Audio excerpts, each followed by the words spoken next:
Okay, welcome to Rise of Villain Karma, chapters 1 to 5. Here's the tags,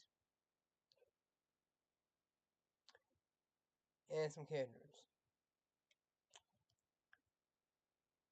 I don't know, yeah, see, orphan account means no one owns it, means I claim it now.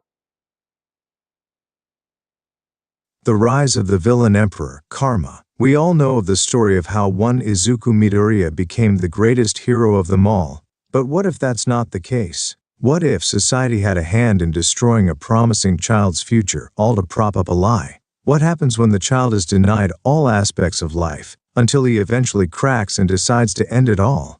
And the only one who extended a hand to him wasn't a hero, but a man who was broken, like him. Would he regret this path? No. Would he ensure society is due their reckoning? Oh yes. See Chapter 1, The Worst Day. Summary. The day where the villain emperor was born. A puddle showed a mirror image of the sun in the sky. Right as a familiar pair of red sneakers ran across it and made the image ripple. The one who ran across it soon came into focus, showing it was a teenage boy with messy green hair that had a slight black tint to it, and large emerald green eyes. Freckles adorned his cheeks as well. His current attire consisted of a black Gakurin-style uniform for junior high with faded gold buttons, and a yellow backpack that looked stuffed to the brim. Rah! Hearing that sound, the boy turned to see a giant man with dreadlocks, a face with a shape that would make one think of a T-Rex, and clothes that pretty much screamed he was a thug had appeared by Tattooin Station out of nowhere.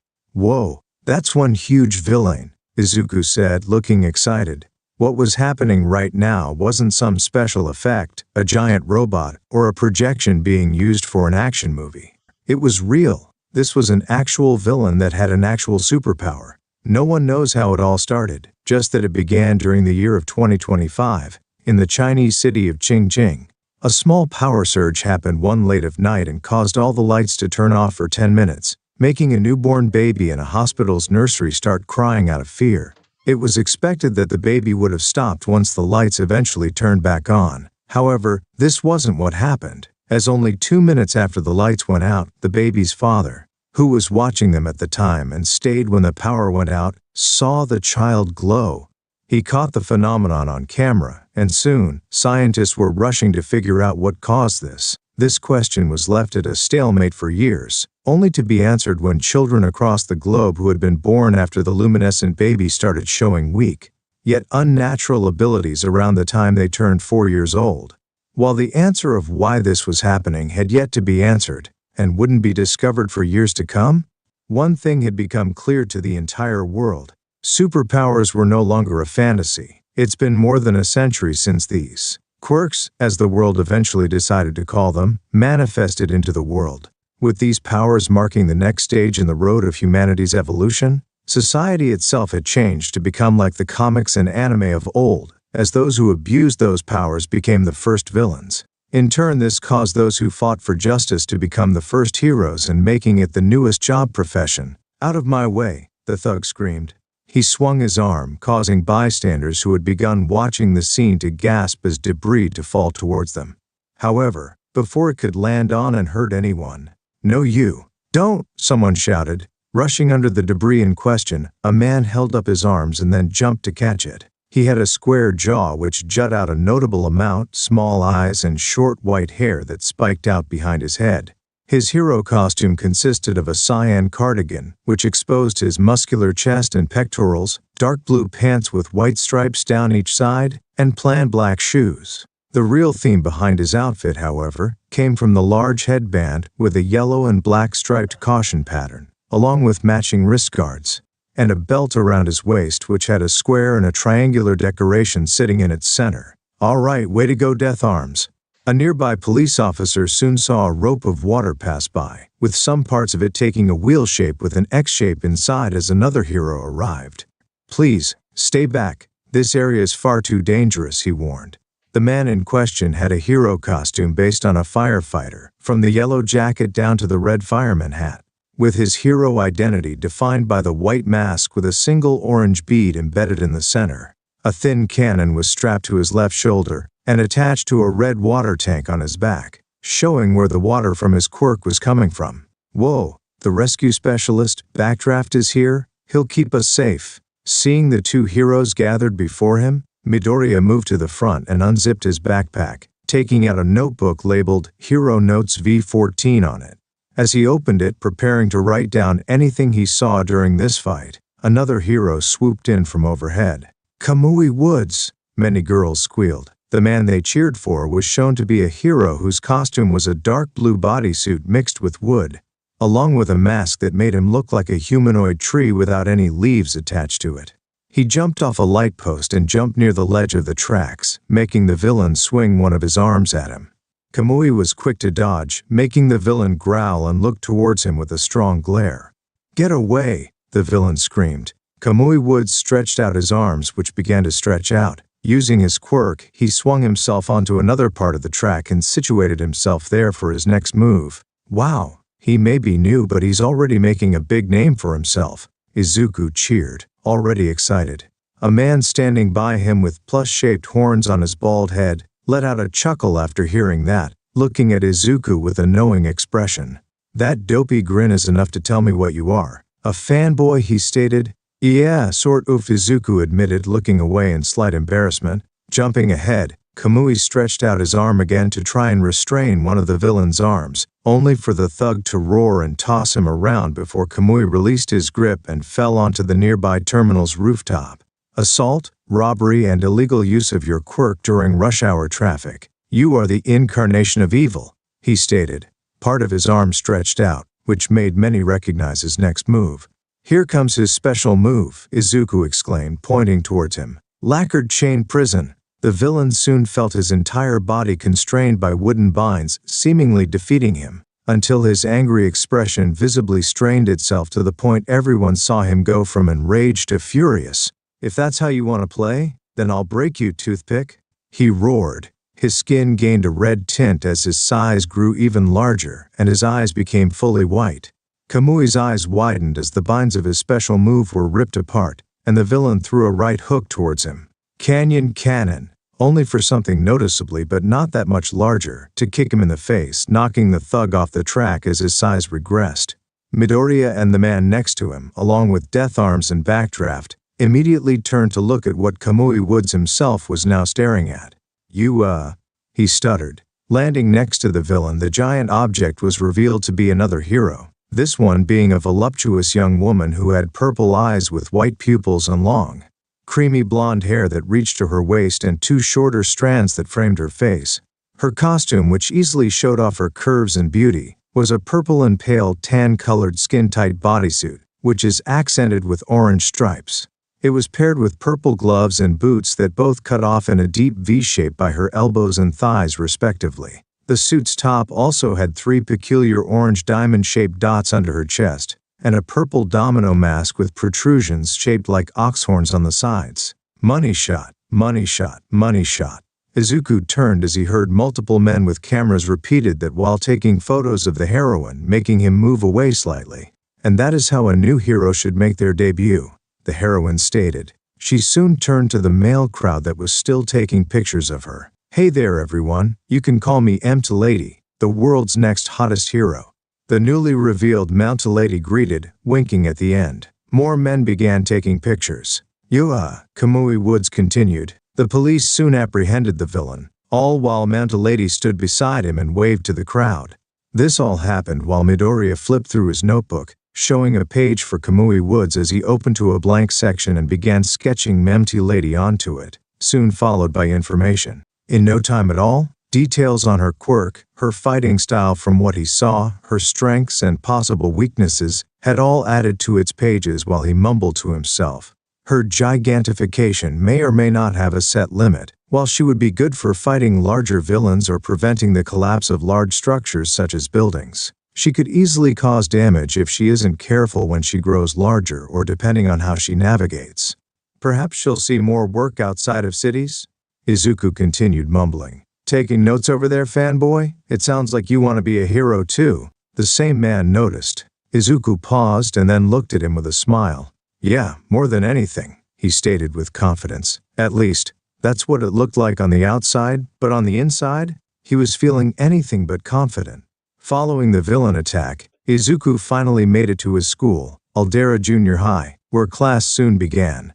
Currently, his teacher was making a small announcement. So, as a second-year students, it's not time you start seriously thinking about your futures and what you want to do with your lives yet, but better start early. I could pass out some career aptitude tests, he began. He soon snatched them off his desk with an angry look. However, it soon turned into a smile as he turned around and threw them behind him. But why bother? After all, most of you kids are going for the hero track, he announced. In response, everyone began to cheer and then showcase their quirks however they could. The sole exception being Izuku and one other. Yes, all of you have some amazing quirks, though you know there's no power usage allowed in school, so get a hold of yourselves, their teacher reminded them. At that moment, the student who didn't use their quirk, who had spiky blonde hair and small red eyes, finally spoke. Hey teach, don't lump me in with the rest of these extras. I'm the real deal. The rest of these clowns will be lucky to end up as sidekicks to some busted D-lister, that is, if they even get onto the hero track at all, he stated, with both his confident expression and mocking tone in plain sight. Those words made almost all of his classmates look at him with anger. You think you're better than us, Katsuki? A male student screamed. I don't think I know, Bakugo stated, giving a goofy smile to stab his knife of mockery even further into them. His teacher sighed. That attitude of yours aside, you do have impressive test results, so your chances of attending UA are high, he revealed, if only to make everyone shut up. Everyone stared at their teacher in shock, the exception being Midoriya. No way, he's going for one of the 4 great hero schools of Japan? A male student questioned. And the one that everyone claims is the best, no less, a female student added in, equally shaken. They only have a 0.2% acceptance rate. Another male student said. Bakugo soon broke into a smirk as he jumped onto his desk and let out an explosion from his hands, looking at everyone like he was a king, and they were peasants. Which is exactly why it's the only place worthy of me, he stated, pointing one of his smoking hands at himself. He pointed at the students to his left. I aced the mock test, and my quirk has more uses than anyone else at the crappy excuse of a school, he declared. Then he pointed at the students to his right. However, I won't just get accepted there, Bakugo continued, his confidence growing larger. He then pointed at himself with a toothy grin and a focused gaze.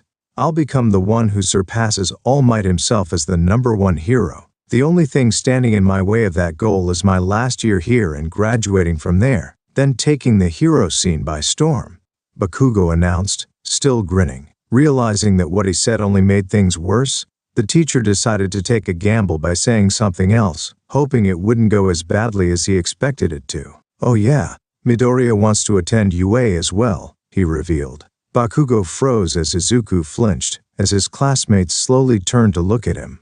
The teacher was about to say more, trying to stop the fire he set off, but before he could, it had already burned. Laugh.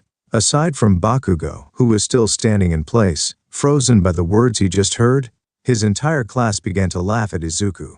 Most of them were only doing so because they thought what their teacher said was funny. However, some of them took it a step further. Oh, that was a good one, Teach. A male student laughed. As if a quirkless loser like him could ever enter the hero course at any school, much less UA. Another male student stated in a mocking tone, one whose quirk allowed him to extend his fingers up to half of his overall body height. Hearing those words, Izuku lowered his head slightly. Unfortunately, even after a century since quirks had first appeared, 5% of the population was still without one. Most who qualified under this were older people from earlier generations when the rates for being quirkless weren't as low as now. However, for Izuku's generation, the chances of being born without a quirk were as difficult as getting into UA, and by the research available, in 5 short years it would become completely impossible for anyone to be born without a quirk. Deku!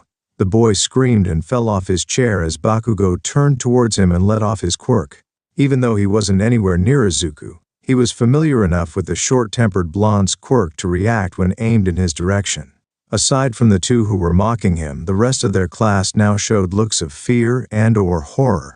Some were familiar with this reaction, while others had only heard of it until that very moment. Listen up, you're even worse than all these extras here, you quirkless wannabe.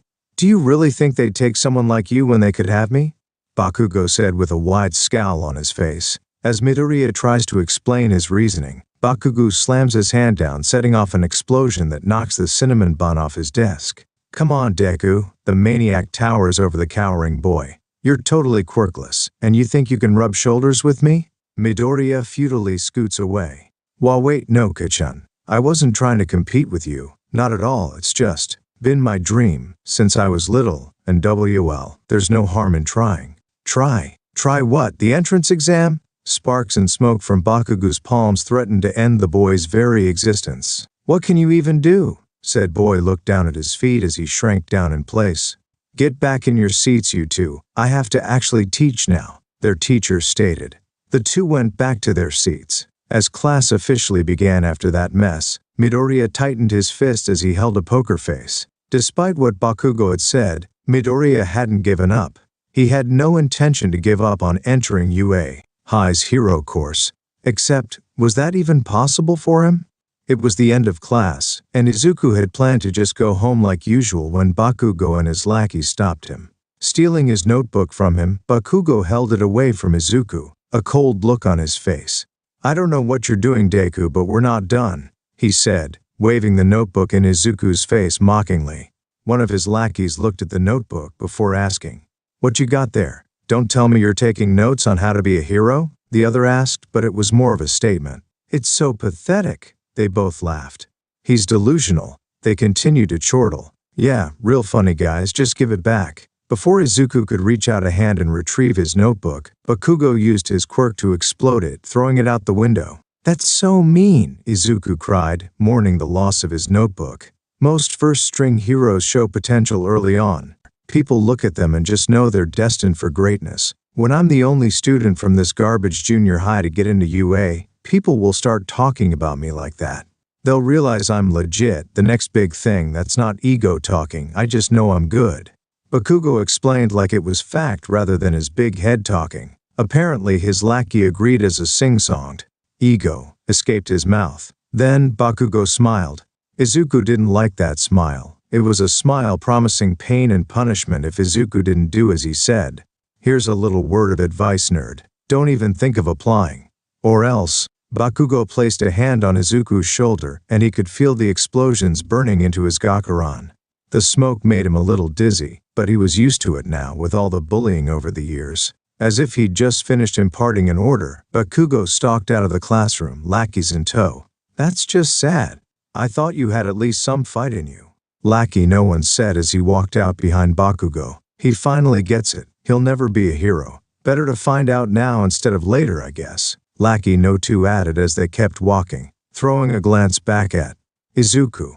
There was no pity there, just cold detachment as they agreed with Bakugo's words. The bully himself stopped just as they reached the door. You know, if you really want to be a hero that badly, there might be another way. He turned around and Izuku could feel hope spark in his heart. Was Bakugo being nice? Did he realize what he said was wrong? The answer was no, and Izuku could feel burning anger in his chest as what Bakugo said next registered with him. Just pray that you'll be born with a quirk in your next life and take a swan dive off the roof of a building. Izuku was furious at the bully's words and his fingers twitched as he adjusted his shirt. After how they'd been damaged by Bakugo, Bakugo really was irredeemable. Izuku knew that people like Bakugo didn't deserve to be heroes. But what could he really do? He was a quirkless second-year middle schooler with no one to support him. While Bakugo was a talented boy with a powerful quirk, a boy whose chances to get into UA were so great that the school as a whole would side with him. The Golden Boy, the pride of Aldera and Izuku Midoriya's existence, was nothing but a monster, and Izuku will one way or another destroy him. Through his anger, he felt like he was close to spitting flames like his dad. How dare Bakugo say something like that to him? What if he really jumped, huh? What then? Bakugo would be a murderer then. And that's just him with the ego of a middle school bully. If he was ever a hero, Izuku froze. If he was allowed to be a hero and said something like that to a fan of his, that fan might actually do it. If Bakugo was ever right about anything, it was that heroes held a lot of influence. Hearing something like that from your hero, Izuku knew that would be more than enough to push anyone off the edge. As those thoughts began to fade, Izuku was shown to have already left school and began heading home, going through a short tunnel that had a sewer lid. which slowly began to rattle. Huh? Izuku blinked, turning around. Once he did, he quickly wished he hadn't. Rising from the gap between the lid and the surface, the sludge villain from earlier slowly reformed, making Izuku's eyes widen and his face pale. The villain's eyes opened up as he saw the young boy before him. A villain? Izuku said as he began to panic, feeling his legs shaking. You'll make the perfect skin suit for me to hide in. The villain. Izuku screamed before he started running. The villain reacted only seconds later, moving 3 times as fast, and capturing him in seconds before forcing some of his slime down his mouth. Izuku's notebook fell out of his hands and clattered onto the ground as the villain began to cackle. Oh, don't worry, kid. I'm just going to take over your body. It'll be easier for both of us if you stop struggling since you won't feel anything soon enough. The villain stated. I can't breathe, and I can't pull him off, Izuku thought, trying to claw off the villain in vain. Since the villain's body was made of a flexible sludge, it was like trying to grab a fluid. There was nothing he could do to escape on his own. Worse was even if he could pull him off, Izuku was already feeling himself getting weaker. Thank you, kid. You're a real hero to me. Now I'll be able to get out of the city before he tracks me down. The sludge villain said, his eyes squinting in selfish joy. As he began to lose his remaining strength, Izuku teared up. This can't be the end. Someone please. Help me, he begged. The sewer lid shot up, making the sludge villain pause, then slowly turn around before his eyes widened in horror. No, he already found me? He panicked. You don't need to worry anymore. The man who had been chasing him was crouched down from having just left the sewer, covering him in the tunnel shadow. But then he stomped onto the ground and was slowly revealed by the light peeking through as he stood up straight. An incredibly large man with an equally muscular and well-defined physique that easily resembled the typical Western comic book superheroes of old age.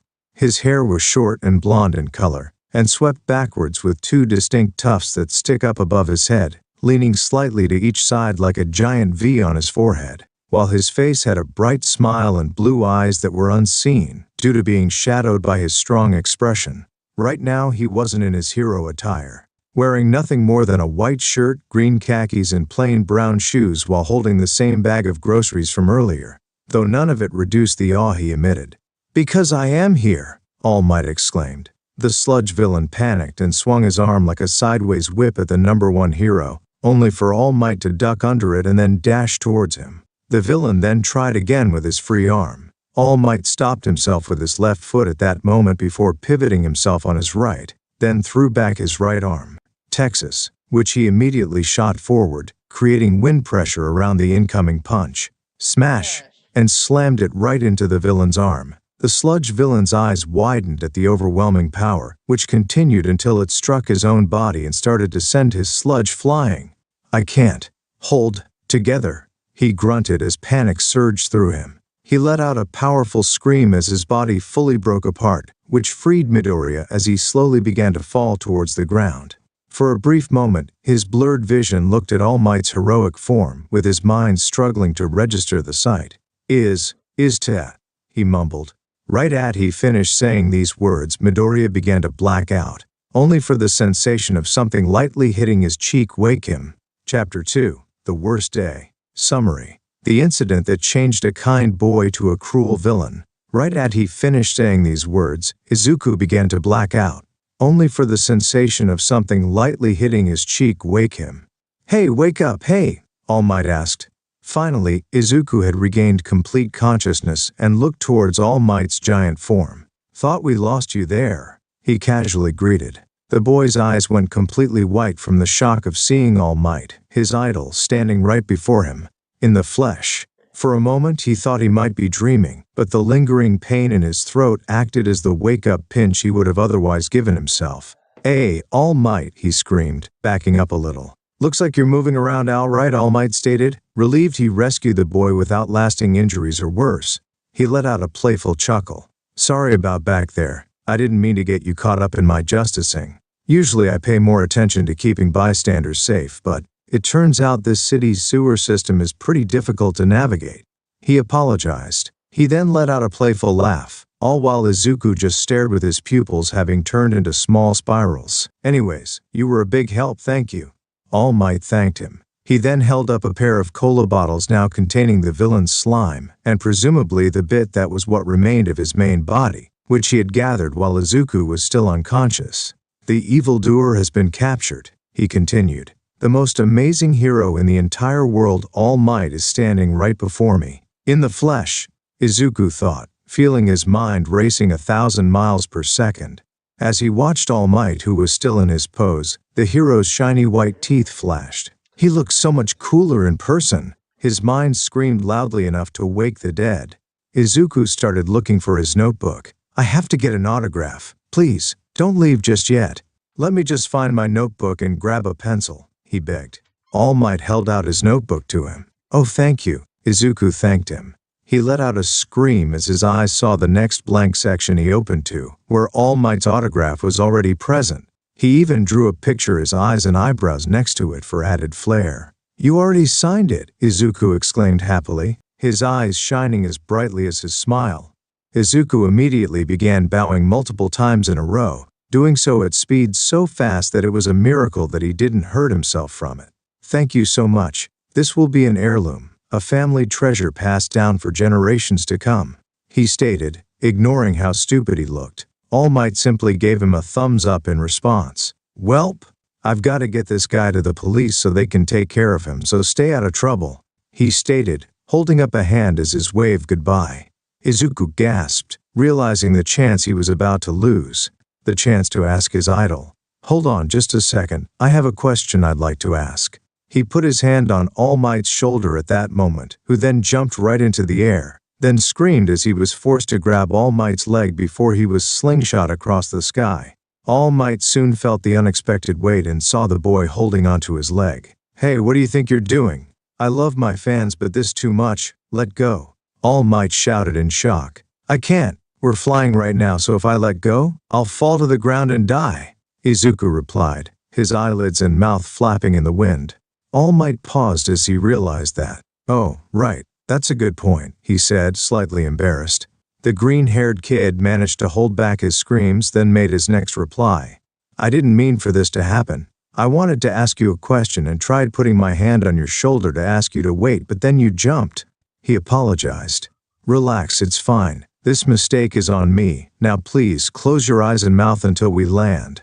All Might replied, feeling the liquids of both splashing onto him. Midoriya gave a slight nod, then closed both. All right, now to find out, All Might thought. He soon felt an uncomfortable and unfortunately familiar sensation in his throat.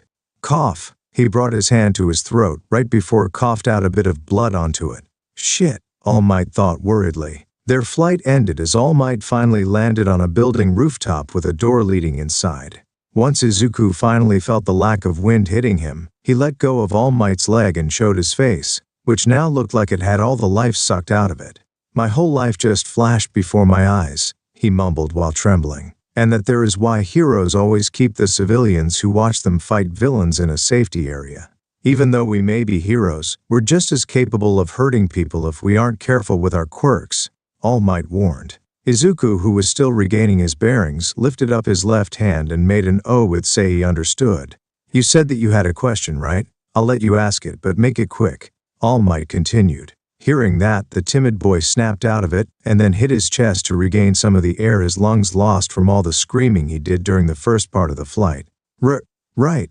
What I want to ask you is, Ias, he began.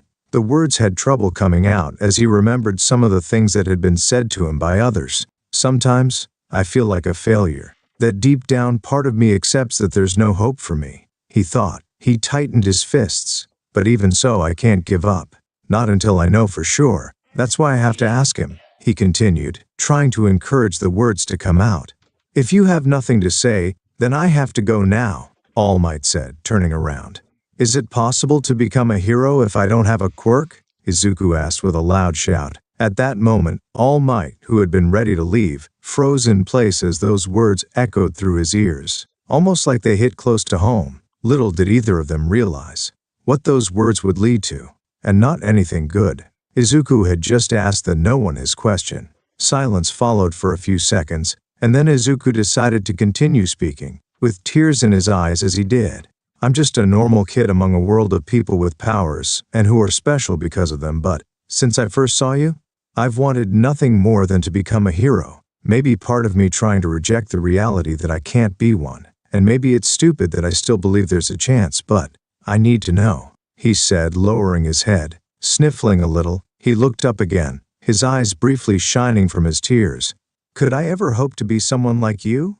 Midoriya asked, almost begging. Might then looked at Izuku again, but just as he was about to, whoosh, his body began to steam up, confusing the teenage fanboy before him as he did. "Crap," All Might grunted. Right after saying that, a huge puff of steam covered All Might's form and made Midoriya scream. "All Might, are you okay?" He panicked. Luckily for him, he got his answer as the steam slowly began to disperse, but once he could see All Might again, he felt his eyes go wide before he rubbed them with his arm in disbelief. Standing before him wasn't the giant he idolized, but a withered remnant of it. All Might was now a very skinny man with sharp, angular features and long limbs, a long neck, and his eyebrows now completely absent. His clothes from before had become baggy on his current frame, almost as if they only accommodated his other form. You? Huh? You deflated. No, maybe you're an imposter or, no, not that. I must still be unconscious from that flight and need to wake myself up. Izuku panicked, the shock too great for him to comprehend. All Might let out a sigh, rubbing his head. "Well, I let this happen by saying you could ask me a question, so I guess it's only fair I come clean," All Might decided. "Huh," Izuku exclaimed. "While I won't explain the full details, you know how some guys at a pool suck in their gut to look buff? My quirk works somewhat like that," he explained, right as an imagined spot showed exactly that. "No way, that's way too drastic of a change to be part of you, quirk," Izuku shouted in disbelief. "Well, you aren't wrong. It wasn't always part of my quirk," All Might admitted, his voice lowering. Izuku froze at that. "It wasn't?" he asked. Toshinori just sat down. "Brace yourself now. What I'm about to show you isn't pretty," he warned. Izuku watched as he lifted the left side of his shirt, and then he gasped. What he saw was horrible. Around the same time, in one of the city's alleys, a few grunts were heard as the sound of the sludge villain could be heard. A small piece of him holding his eyes, which had shrunken with him and now resembled olives at their small size, slid outside of a pipe. "Man, how lucky am I that All Might didn't find this part of my sludge, otherwise he would have caught me right there and then." He sighed in slight relief, closing his eyes. He then opened them, only now they had an annoyed look. "Only problem now is he might notice soon enough. I need to find a new vessel before I regrow my body, otherwise I'm trapped here," he realized. Man, that was sick. The sludge villain let out a sound of surprise, then hid behind a dumpster as he saw a trio of kids passing by. The trio in question was none other than Bakugo and his two cronies, who were passing through for whatever reason. "You didn't hold back with Midoriya at all. If he looks ready to wet himself that easily, then you're set," the boy with the finger quirk stated. "It's his own fault for trying to be anything but the worthless Deku his is. Honestly, whenever he talked about being a hero," Bakugo replied. He growled. Bang! The can he was holding got charred as he used his quirk on it. Seeing his quirk, the sludge villain's eyes widened before they squinted to show the smirk his currently hidden mouth was making. "Dude, don't let Midoriya get to you. Let's go to the arcade and blow off that steam," the other student suggested. "Or we could sneak into the bar by the station, pick up a few ladies maybe?" the finger quirk boy said with a snicker. Bakugo turned at him with a glare. "You idiots. If we get caught, there's no way UA will accept me as a student. Why the hell do you think I've never used my quirk on Deku since that one time back in kindergarten, boredom?" he screamed at them. Both of them flinched at that, shaking a little. "Seriously, actually use your heads instead of spouting crap like that, because I actually remember to use mine," he grumbled loudly. They relaxed after that. "Wow, I guess it's knowing details like those that let Katsuki ace the mock tests," the finger quirk boy whispered, looking at his fellow crony. "That must be the reason Midoriya's former desire to be a hero set him off so badly," the other boy whispered back, gulping after he did. Right at that moment, the sludge villain began to cackle, catching the trio off guard. "Hey, who's there?" Bakugo warned, holding up his hand as it let off a few warning sparks. They got their answer when the sludge villain's regenerated slime body rose up, opening its mouth over Bakugo, who had no time to react as it chomped down on him. Boom, bang, bam! His two cronies screamed as the entire alley area caught on fire, and caught the attention of many, while others began to scream and panic from the explosions. Izuku was still staring in horror at the sight that All Might, or Toshinori in his current form, had revealed to him. Then again, who could blame how he reacted? All Might, the seemingly invincible hero, had a nasty scar. Pretty gross, isn't it? I got this wound in a fight 5 years ago, and it didn't stop at just the skin. My respiratory system was destroyed, and I lost my whole stomach, so it's a miracle that I'm even alive right now. Worse is that all the surgeries have worn me out, and there's no way to fix it. The form you saw before is me using my quirk to recall my old strength, but only for so long, Toshinori explained. He then closed his eyes. As of now, I can only do hero work for 3 hours. He revealed. You can only be active for that long? No way, Izuku breathed. Right after saying that, he realized something. Wait, just who was it that gave you such an injury? Going by the color, it looks like it came from Toxic Chainsaw, but then you would have a cut across your torso. That looks more like someone stabbed right through you, he asked as he analyzed the wound. The injury had a circular shape, with Toshinori's skin looking shriveled and stained with red spots, with a clear area that looked like someone had stabbed right through him. Impressive, you clearly know your stuff. Though you wouldn't be able to figure out who did this to me. After I was injured, both the head of the police force and the highest level of the HPSC did whatever they could to hide this fight from the world. After all, I'm supposed to be the unbreakable symbol of peace, so if anyone learned about this, it would cause a panic. Despite the one who injured me is no longer of this world. Toshinori replied. Izuku froze at those words. A villain that was so powerful that All Might was forced to take his life instead of taking him in? Just what kind of monster were they? He asked himself. The thought made him shiver in fear, and slight awe at the idea of someone as strong as All Might. For some reason he was curious. He lowered his head, looking at his feet slightly, not knowing what to say to the man. Some condolences for his condition? Encouragement? Maybe. An apology? Even though you're telling me all of this, it just doesn't seem real. You're the hero who saves everyone and defeats all obstacles with a smile on his face. Izuku said so quietly he was almost muttering. That smile of mine? It's all just an illusion, Toshinori admitted. Izuku looked at him in shock after hearing that. I smile because people need to think that I'm never afraid, but there's a lot of fear behind that smile. Especially as reality is sinking in. The reality that I made a mistake in holding up society on my own, he explained. Mistake? What do you? Izuku questioned. Kid, with how you judged my wound, I think you're smart enough to understand the comparison I'm about to make. Imagine hero society is a building, and I'm the sole pillar that's holding it up. Even if that one pillar is enough, what would happen once that one pillar starts to crack, and then eventually breaks? Toshinori asked. It took a moment, but after Toshinori said that, the horror had already appeared on Midoriya's face. Regardless of it was because he died or retired from heroics, because of the gap between him and Endeavor. It wouldn't be long before villains notice and crime rates surge like they did in the era of chaos, just like how All Might is what brought it to an end. He realized as his eyes shook. Toshinori then coughed, breaking Izuku out of his stupor. Anyways, putting that aside, I haven't actually gotten to answering your question yet, he said, realizing how off track he had let things get. But in all honesty, he wasn't looking forward for this conversation. Oh, right, Izuku replied, straightening himself up while Toshinori sighed. Sorry, kid, said Toshinori with a frown as he looked away. Izuku's lively eyes that were once filled with hope went pale at the words that almost mirrored his doctor 8 years ago. What? Asked Izuku in shock. I know it's a hard pill to swallow, but I can't let a kid lose his life in an attempt to pursue my path, he said, as his hair formed a shadow over his blue eyes, masking his guilt. Izuku felt his reality in itself shatter to pieces as he looked at the man he idolized for all his life, or the true self of the man who was everything but what he thought. A liar and hypocrite. You liar, mumbled Izuku quietly. Huh? All Might asked confused. You liar.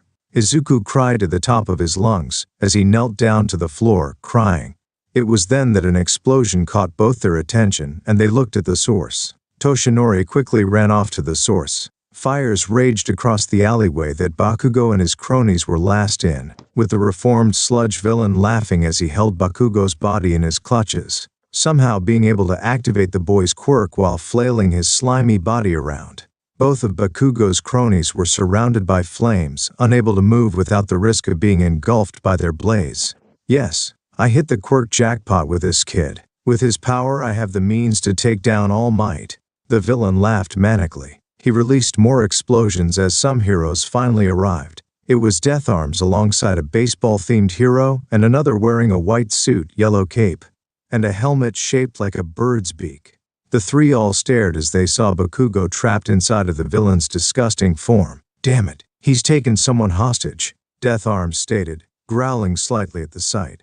He slammed his fists together. How dare you prey on a child, he screamed, before rushing towards the slimy monster. He then jumped up into the air and then reeled his fist back before throwing a right hook. Squish! Unfortunately, the moment Death Arms' fist struck the villain's body, it simply absorbed the punch's impact, then swallowed his fist inside of it, making Death Arms gasp. What the hell is this? Some kind of goo, he questioned. The sludge villain then punched Death Arms into the nearest wall, causing him to slam against a metal door before he rose his slimy hand into the air. Say goodnight, hero, he cackled. He channeled Bakugo's quirk factor, causing his raised hand to spark before he swung it down. Death Arms looked up as it came down, but luckily, the caped hero sped by and grabbed him just in time before the building was set aflame. What kind of quirk lets him be made of goo and cause explosions? The baseball-themed hero questioned. It isn't him making them, look at the kid, Backdraft replied. Everyone looked at Bakugo tried to wrestle himself free, releasing explosions from his hands while doing so. You picked the wrong guy to mess with. Once I get out of here, I'm gonna send you back to whatever sewer you crawled out of, he loudly screamed, still trying to push free of the sludge. The sludge villain let out a laugh, as the explosions did nothing more than tickle him.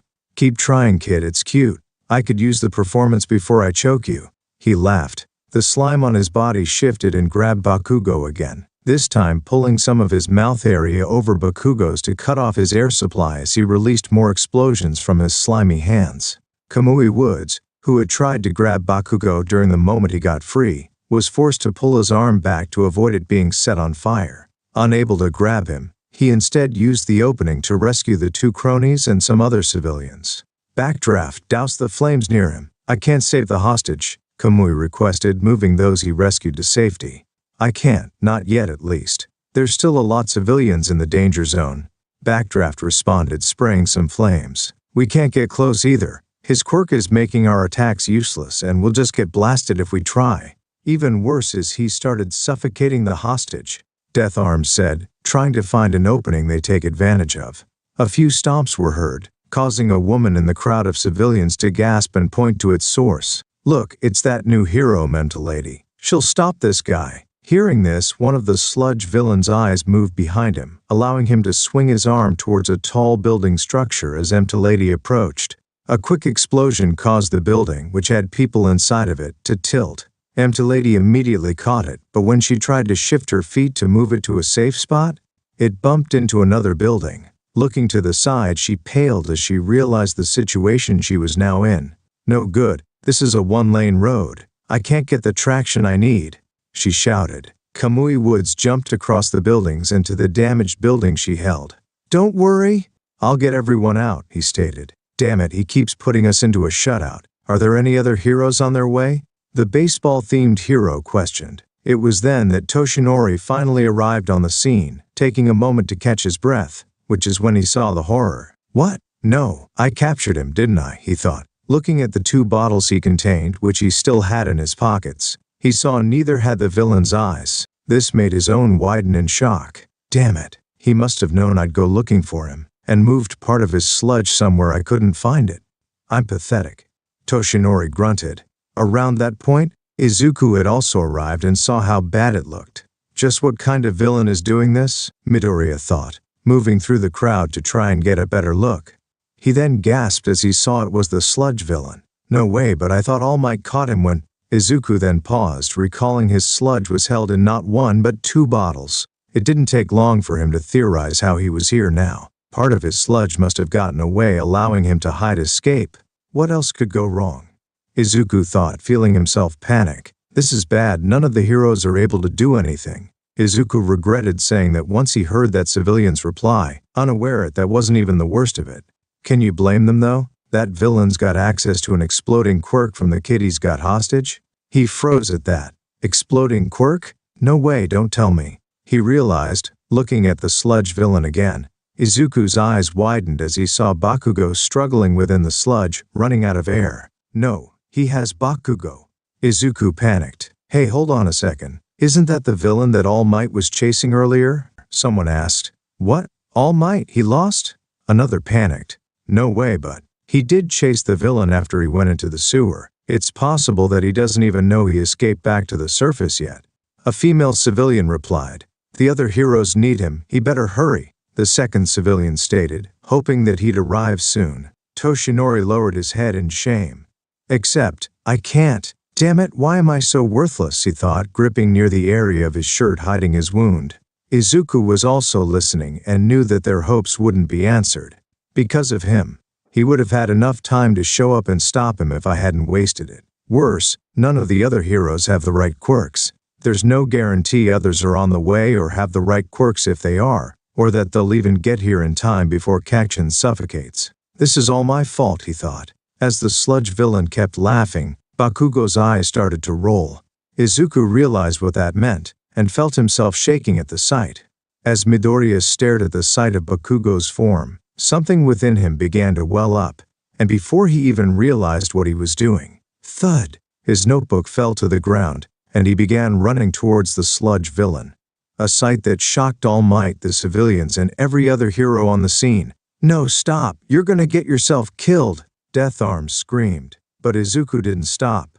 No, it was more like he couldn't stop. It was such a shock to see him run out that even the sludge villain froze. What am I doing? Why am I running? Why can't I stop? He questioned, still running ahead. Only then did the sludge villain remember what was going on. Wait, why am I freezing up? I've got to kill this brat. He shouted.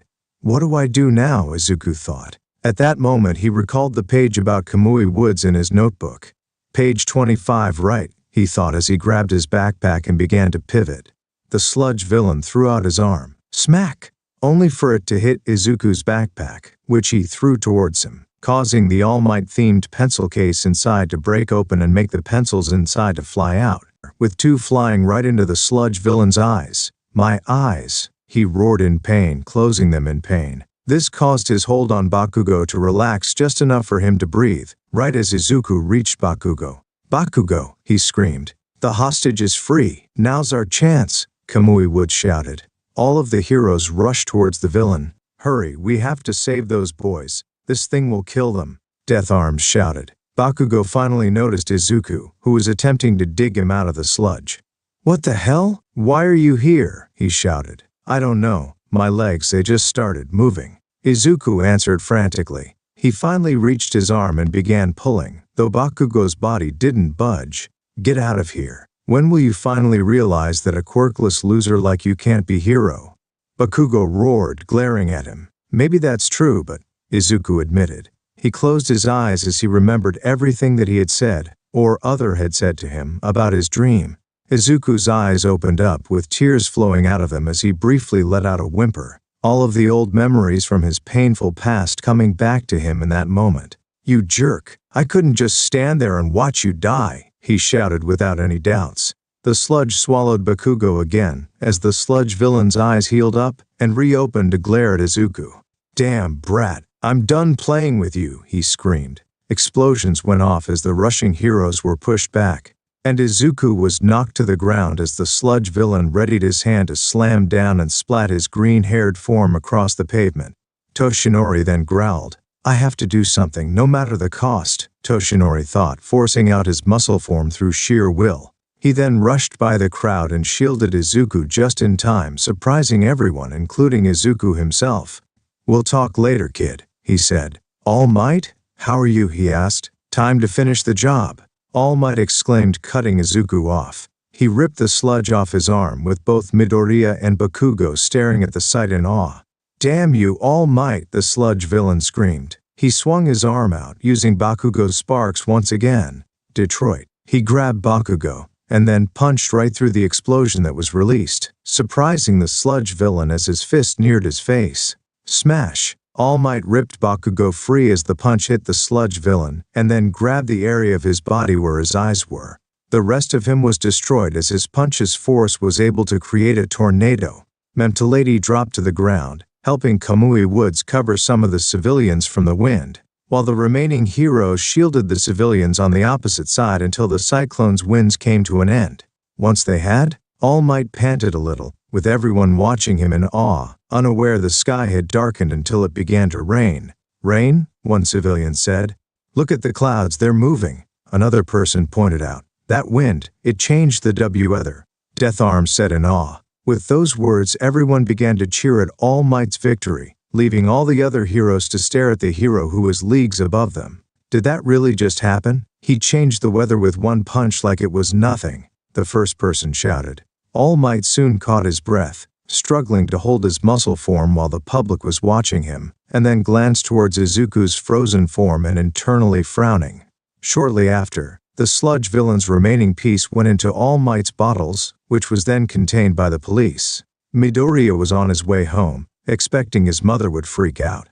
"I never did get an answer from All Might," he said with slight. "Deku." He flinched and then turned around, seeing Bakugo rushing towards him, catching his breath once he finally stopped. He said nothing at first, but then let out a slight growl. "Listen up, don't you dare think you saved me today because you didn't.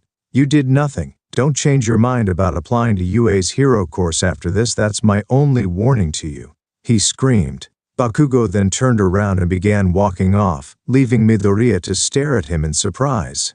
"Wait, all of that was just to yell at me?" Midoriya thought, feeling a little weirded out from it, though he could tell why he yelled at him. Because he had to share the attention with Izuku, even though he was scolded harshly instead of the praise that was given to the blonde for his strong quirk. Izuku's fists clenched tightly, so tightly his knuckles turned white. He felt so much anger at the selfish attention-seeking bastard right now that it was getting too much to bear. There was literally nothing that could make this day worse for the green-haired boy. It was a disaster all over. First, the whole class made fun of him for wanting to attend UA, and then he was almost killed by the sludge villain. Then his dreams shattered by All Might, and Kachin was almost killed by the same villain, and he was scolded by the damn heroes, and Bakugo just had to be an asshole again now. There was nothing that could make today worse. "Young man, we need to talk. Looks like the universe just took Izuku's thoughts as a challenge and won." The green-haired kid turned to see All Might in his skinny form looking at him with frown. His eyes seemed worried but angry. "What were you thinking running in like that into danger, young man?" All Might asked in worry. "If I haven't been there, you would have been dead along with that kid." Izuku looked down at his feet as he pressed his thumbs together and answered nervously. "I'm sorry, sir, it's just, whenever I see someone in distress, I just be legs move on their own before I get the chance to think," Izuku explained with stuttering. All Might let out a sigh as he looked at Izuku with nostalgia and sadness, his face looking like he was torn between sadness and pity. "Look, young man, I told you, it's almost impossible to be a hero without a quirk," All Might said sadly as he glanced to the side, unable to look the boy in the eyes. "I'm sorry." Izuku fell to his knees as he clutched at his chest tightly as All Might said the same words his mother gave him as a child. "You better give up. Despite your sheer courage and selflessness, it's still too dangerous." All Might looked at Izuku with shame. "Without a quirk, you can't be a hero." All Might finished his statement as he turned with guilt and walked away. What he didn't know was that he just stared what most would consider the start of the end. The end of this age, and everything related to it. Chapter 2, The Worst Day. Chapter by Orphan Account. Summary. The incident that changed a kind boy to a cruel villain. Notes. Chapter text. Right as he finished saying these words, Izuku began to black out, only for the sensation of something lightly hitting his cheek wake him. "Hey, wake up, hey!" All Might asked. Finally, Izuku had regained complete consciousness and looked towards All Might's giant form. "Thought we lost you there," he casually greeted. The boy's eyes went completely white from the shock of seeing All Might, his idol, standing right before him, in the flesh. For a moment he thought he might be dreaming, but the lingering pain in his throat acted as the wake-up pinch he would have otherwise given himself. "Hey, All Might," he screamed, backing up a little. "Looks like you're moving around all right," All Might stated, relieved he rescued the boy without lasting injuries or worse. He let out a playful chuckle. "Sorry about back there. I didn't mean to get you caught up in my justicing." Usually I pay more attention to keeping bystanders safe, but it turns out this city's sewer system is pretty difficult to navigate. He apologized. He then let out a playful laugh, all while Izuku just stared with his pupils having turned into small spirals. Anyways, you were a big help, thank you. All Might thanked him. He then held up a pair of cola bottles now containing the villain's slime, and presumably the bit that was what remained of his main body, which he had gathered while Izuku was still unconscious. The evildoer has been captured, he continued. The most amazing hero in the entire world, All Might, is standing right before me. In the flesh, Izuku thought, feeling his mind racing 1,000 miles per second. As he watched All Might, who was still in his pose, the hero's shiny white teeth flashed. He looks so much cooler in person? His mind screamed loudly enough to wake the dead. Izuku started looking for his notebook. I have to get an autograph. Please, don't leave just yet. Let me just find my notebook and grab a pencil, he begged. All Might held out his notebook to him. Oh, thank you, Izuku thanked him. He let out a scream as his eyes saw the next blank section he opened to, where All Might's autograph was already present. He even drew a picture his eyes and eyebrows next to it for added flair. You already signed it, Izuku exclaimed happily, his eyes shining as brightly as his smile. Izuku immediately began bowing multiple times in a row, doing so at speed so fast that it was a miracle that he didn't hurt himself from it. Thank you so much. This will be an heirloom, a family treasure passed down for generations to come, he stated, ignoring how stupid he looked. All Might simply gave him a thumbs up in response. Welp, I've got to get this guy to the police so they can take care of him, so stay out of trouble, he stated, holding up a hand as his wave goodbye. Izuku gasped, realizing the chance he was about to lose, the chance to ask his idol. Hold on just a second, I have a question I'd like to ask. He put his hand on All Might's shoulder at that moment, who then jumped right into the air, then screamed as he was forced. Holy, what the hell?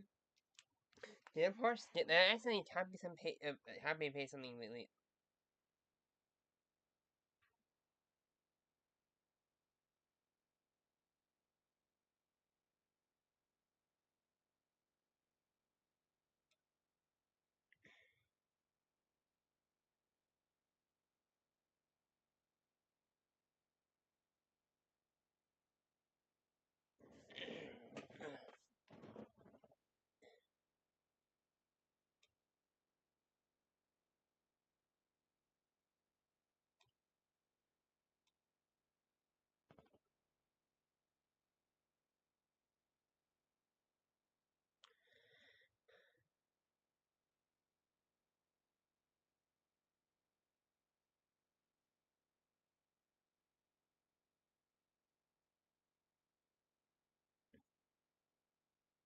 What he didn't Sorry guys, I had to fix that. I didn't know it legitimately meant like that.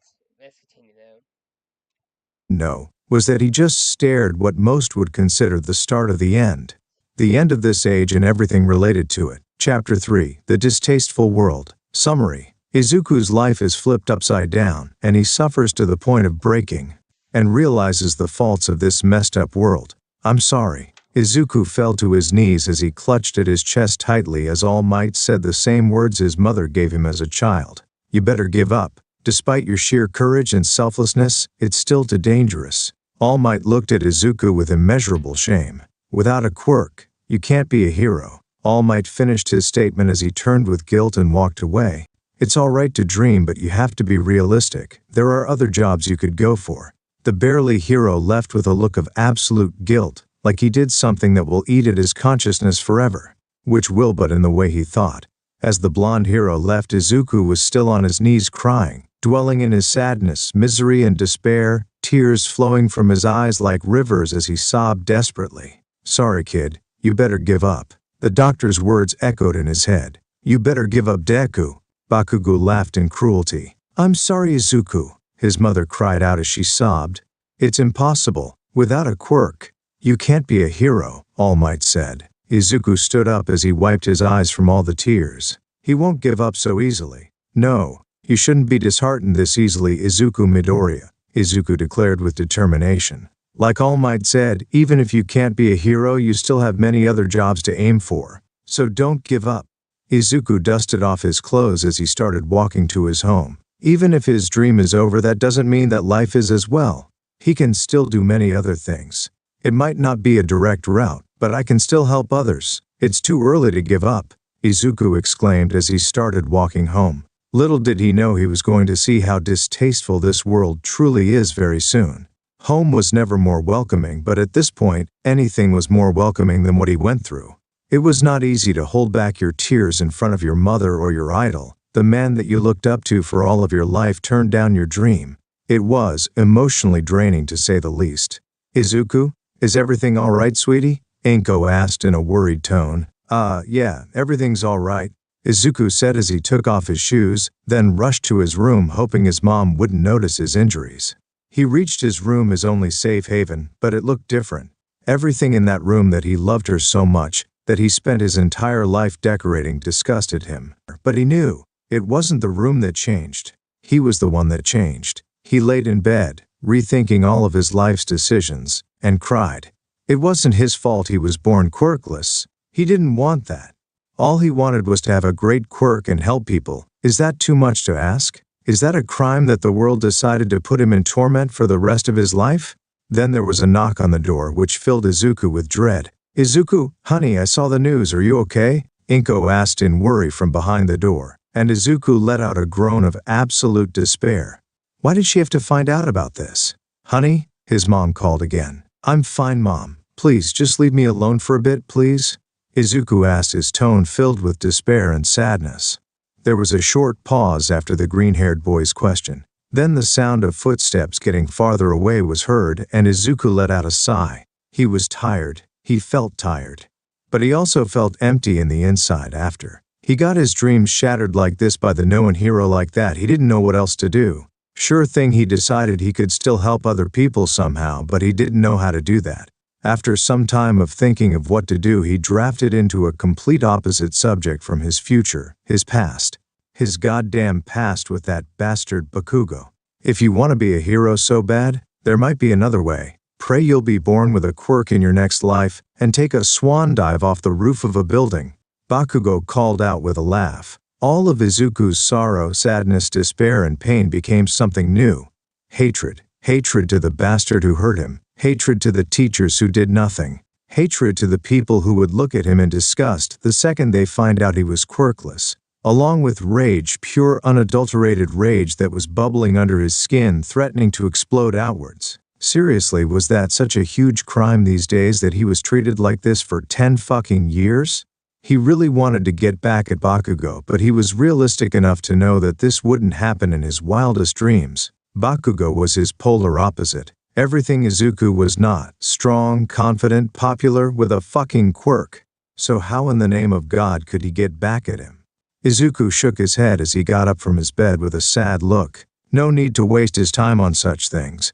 It was pointless. But his feelings of rage and hatred were still boiling, waiting for anything to be unleashed on, but he didn't have that at the moment. Izuku, dinner is ready, Inko called out from the kitchen, and Izuku sighed as he got up and started walking to the dining room. Coming, Izuku said as he went to eat. I was thinking of visiting the Bakugos later this week. Would you like to come with me? Inko asked. Izuku froze mid-step as he was walking, then he yelled as he knelt down and slammed his left fist on the ground. Izuku, honey, are you okay? What's wrong? His mother asked, rushing to his side. She got to her knees beside him and embraced her son in a worried hug. When Izuku didn't respond, her worry only grew. Izuku, I saw what you did on the news. Are you okay? Did you get hurt? Baby, please answer me. She asked as she removed herself from the still non-responding Izuku, keeping a reassuring hand on his shoulder. Izuku started, remembering the last 24 hours. He slowly raised his right fist. Izuku? Inko asked nervously. Somewhere deep within Izuku's mind, a drop of liquid red rage dripped down into his soul. The ripples spread far and wide. Hate this life. Izuku roared, slamming his other fist into the floor, as his mother leapt back in shock. Her son had never shown such anger in his life.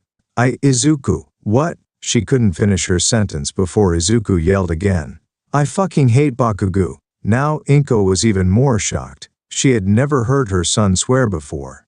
He's been torturing me for 10 years, ever since he learned I was quirkless. He what? Inko asked, looking at Izuku with her green eyes filled with confusion and worry. Izuku, why didn't you tell me? I thought he was my friend, Izuku answers. I thought that maybe if I treated him kindly, gave him time, that he'd stop it and we could go back to being on good terms. I guess I realized that wasn't going to happen when school ended earlier today, and he told that if I wanted a quirk I should jump off a roof and hope I get one in the next life. He let out a dark chuckle at that revelation while his mother just gasped in shock. I'll have talked to the Bakugus, but first, I have to calm down my son. Inko thought to herself. Izuku, it's okay, I'm here for you. You know that. I'll talk to the school teachers and— Oh, they know, Izuku interrupted. They know what he and the other students have been doing, and they don't do shit to stop it. If anything, they praise Bakugu. Say someone needs to show the quirkless kid his place in the world and all that crap. But you want to know the final touch? On the worst day of my life, I met All Might, Izuku growled. Well, what? Inko's anger was replaced with confusion at this point. How is meeting All Might a bad thing? She asked her son. Izuku let out a low chuckle. Well, you'd think it was a good thing, wouldn't you? He saved me from the same villain that attacked Bakugu earlier when I was walking through an underpass on my way home. Then he signed my hero analysis book No. 13, which by the way got burned before I left school. Guess who did it? Then I asked him the question I've been needing to ask him for years. Inko knew what that question was, and he said no, said a quirkless person couldn't be a hero and that I had to be realistic. Oh baby. Tears were threatening to fall from Inko's eyes now. To hear that her son's dream had been shattered by the man he looked up to all his life. And after the incident in the shopping district, he caught me on my way back here. He scolded me and said that I could have gotten myself killed, and Tears filled Izuku's eyes again as he slammed his fist into the floor again and he started to cry. Why? Why was I so stupid? He fell into his mother's shoulder, using her long green hair to soak up his tears as she embraced him and rubbed his back soothingly. He didn't notice that his mother was weeping as well. Drip, drip, drip went their tears onto the floor. Drip, drip, drip went the fury into Izuku's soul. After a few minutes the two stopped crying and Inko turned to look her son in the face. Listen to me, Izuku. You are not stupid, no matter what anyone says. If you can't be a hero, then be something else. Not being a pro doesn't mean you're not a hero. You've never said that before, Izuku interrupted. Inko stopped and looked at her son, who was staring at her with a blank face. I asked you if I could be a hero without a quirk. You just started crying and saying you were sorry, like I was diseased or something. Izuku stood up and stepped away from his mother, who was looking shocked at what her son was saying. You never believed in me, and now after 10 years you tell me this? You're just like them, just like All Might. Just leave me alone. Izuku turned and walked away towards his room. Inko got to her feet and tried to stop him. Izuku, please. No. Izuku spun round and glared at Inko with a look she had never seen her make in his life. The anger in Izuku wasn't dripping anymore. It was pouring like water from a sink. I don't want to talk to you. I don't want to look at you. Leave me alone. He turned and stormed up to his room. Inko heard the door slam as he locked himself in. Oh, Izuku, Inko said sadly to herself, as tears started to reappear in her eyes. Izuku sat on the chair in his room, legs folded under his chin, trying to get his thoughts in order. He didn't know what was going on with him. He told his mother that he didn't want to talk to her and to leave him alone. What's wrong with me? He asked himself in his mind. Being in his room didn't seem to help. If anything, it just seemed to make the whirlwind of thoughts in his head worse. The All Might posters on the walls and hero collectibles that once showed his lifelong dream, his obsession, now seemed to mock him. They became a reminder of what he could never be because of something he could never have, a quirk. Izuku sighed as grabbed a box and put all his collection in it so he could sell it later. No doubt it will get him a lot of money if he sold it to the right person. It was then that his mother entered the room with a sad face. Izuku, I'm so sorry, Inko said as she sat on the floor next to her son and held his right cheek. Don't cry. Being a hero isn't everything. You can do amazing things if you put your mind to it. You just need to try, Inko said with a smile. Izuku sighed and nodded his head. He was too tired, but he can try for something else. He won't give up. No way. Izuku trailed off in shock as he looked at his applications. All are rejected, Izuku said in disbelief. Why? I don't know, the school career guider said with a shake of his head. All those police schools, hero innovation engineering schools, and even technician schools rejected your application. I am as helpless as you are." The woman said, then looked at Izuku apologetically. "I'm sorry," was all she could add. Izuku exited the woman's office after giving her a polite but dazed bow, then left for class. When Izuku arrived at school the next day, his classmates had already heard both about Kachan's invitation to jump off a roof and Izuku's idiotic run-in with the sludge villain, and they had apparently decided that the two must be related. Ever since then, his classmates has been as inviting as the blonde, which pissed him off even more. The loser, there are easier ways to kill yourself. He was just being an attention hog. Can you imagine wanting to die on live TV? Izuku shook his head. He was through the same thing always, so nothing new to him now. Or so he thought. Izuku had been wrong. Suicide baiting was different than what he'd been through before. A few days ago, he definitely suspected that most people would be happy if he died, but now he knew it. Was living even worth it anymore? Maybe it would be easier, but Izuku still couldn't be responsible for making his mom feel guilty. He frowned as he started to walk home. Being quirkless sucked. Izuku was so distracted by the conversation with the carer guide lady that he didn't see one of Bakugo's lackeys stick out his foot to trip him until he was already falling. He hit the ground hard and the contents of his backpack scattered all over the hall. The other students simply pretended not to see as they trampled his notes, and Izuku felt his eyes start to water. "Look guys, Deku's clumsy and a crybaby." Izuku tried to blink back the tears as he scrambled over the floor, trying to pick up his papers before they were ripped beyond repair. There was a pair of teachers chatting a little further down the hall, but they didn't so much as glance at Izuku even when he cried out as one of the meaner students stepped on his fingers. "Oh sorry Deku, I didn't see you there." The kid's smile gave away his insincerity, not that Izuku had been expecting an actual apology anyway. He finished shoving everything back into his bag and stood to get to class, trying to avoid everyone's eyes as he wiped away the tears. He's such a useless weakling, why does he even exist? Izuku kept his head down and did his best to ignore the whispers as he walked into the classroom and made his way to his seat. But the day kept getting worse and worse for Izuku. "Look guys, it's Deku," one of the kids at another table called out as Izuku walking into the cafeteria with his shoulders hunched. The students sitting at the nearest table looked ahead and grinned as they walked to him. "What's up, Deku?" the boy with extendable fingers asked. Still alive? A small group of their classmates had surrounded Izuku. The kids were grinning and laughing like the fingers had just made the funniest joke on earth, but Izuku himself was just staring silently at the ground. He had nothing to do with them. Screw them all. "Why so quiet? Another extra, this one with boulders for hair?" asked. "Finally realized that no one cares what you have to say?"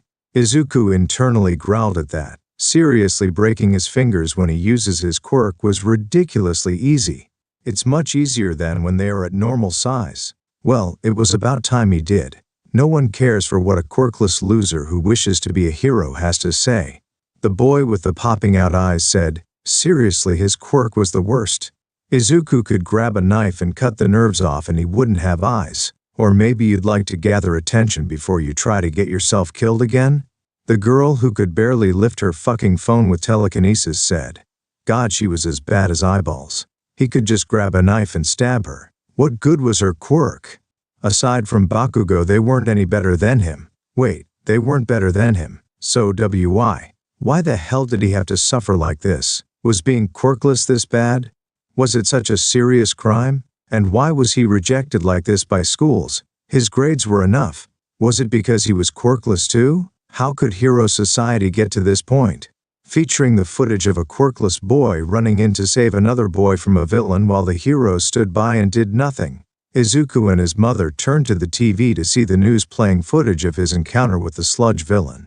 Izuku internally growled in frustration at that. And an interview from the HNN. Here in the HNN we have a special guest, the newsman said as the camera turned to him, showing a man in a gray suit with short black hair with golden strands. He has dark blue eyes and wears glasses. Please welcome the Minister of Hero Law Enforcement Department, Mr. Mizuki Raita. There was some applause at the announcement. Thank you for having me, Mizuki said with a slight nod. Mr. Mizuki, as you see, the topic is about the footage of the incident downtown spreading around the internet. Then newsman said with a smile. We want to hear comments about the matter where a student was taken hostage by the villain from the ministry itself. There was this reports about this boy who happens to be a quirkless who rushed in trying to save his classmate while the heroes didn't take any action. Mizuki frowned as he gave the camera a stern frown. First of all, it may seem like an act of honorable bravery, but it was in fact a blatant obstacle for the heroes' operation. You're saying that even though the heroes didn't make a move, the boy's actions were still an obstacle? The newsman asked in surprise. Yes, I am. The boy jumped into the scene while the villain was using the other boy's quirk to cause destruction. It may seem like the heroes weren't doing anything, but they were limiting the destruction to an acceptable level until further reinforcements arrived according to our protocols, Mizuki explained. However, this boy's act does not only increase the chances of him getting hurt, but also the chances of aggravating the villain and cause more destruction and possibly hurt the innocents. Mizuki shot a glare at the camera. People may seem that the heroes took no action at the scene, but they were in fact trying to limit the damage to the structures and thoroughly monitor the situation. And as you can see, the situation was smoothly solved by our symbol of peace without any need for the boy's pointless deed. We also had reports that the boy has been applying to many hero schools and many other security agencies. He apparently wants to be a part of the hero working field. Do you have any comments on this? The newsman asked with a smile. To be a hero, one must gain proper training first. Using a quirk without a license is no better than being a villain. I personally think that the boy is not suitable for a hero or any security jobs, Mizuki said sternly. Izuku fell to his knees as he looked at the screen in shock. He knew people were cruel. But this was just too much. From behind, Inko hugged her son with tears in her eyes as she pulled him closer to her in an attempt to comfort him. What the hell is the meaning, Mizuki? Toshinori snapped as he slammed his fist on the minister's desk, his blue eyes glowing dangerously as he was considering smashing the man's face in. How could you let them broadcast such a thing? Did you even consider the kid's future? Please calm down, we had no other choice. We did that out of necessity, Mizuki said calmly as he was looking through the window with his hands behind his back. Necessity? Toshinori repeated with more anger than skepticism. Yes, it's all for your sake, symbol of peace, Mizuki explained. How's that for my sake? What about the kid? Toshinori snapped. We have been trying to hide your injury and diminishing time of operation for a while now from the public. It might be a little too harsh, but your image is worth the cost of boy's sacrifice. Hero society must remain strong, Mizuki explained coolly. To achieve that, the symbol of peace must be free from the slightest of faults, Mizuki said as he looked at Toshinori, who looked down. You're saying, because of me that boy was ripped off from his future? Toshinori asked, stunned. Mizuki sighed. Please understand that this for the sake of hero society and yours, symbol of peace. Toshinori's fists shook in anger. I can't even save mere boy? What kind of pathetic hero am I? Izuku glared daggers at the turned-off TV as his mom was washing the dishes. Damn it all, damn it all. The heroes always get away with this, but do they ever consider who the fuck else gets hurt?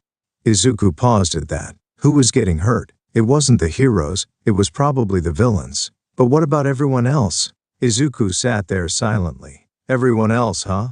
He muttered. Izuku leaned back and pulled out his phone. He entered the search engine and absent-mindedly typed in civilian casualties hero. He slowly scrolled through the list. At first it was just news reports. People tragically dying to villain attacks before heroes could save them. Heroes dying in the line of fire. That sort of thing. But the more he scrolled, the more incriminating things he found. Izuku got up. He needed a bigger screen. Izuku ran at his room and slammed the door shut, tuning out his mother's worried calls. He felt a twinge of satisfaction as he looked at the money he got from selling his limited edition All Might merch through the internet. I paid over $3 million for that crap. What a fool.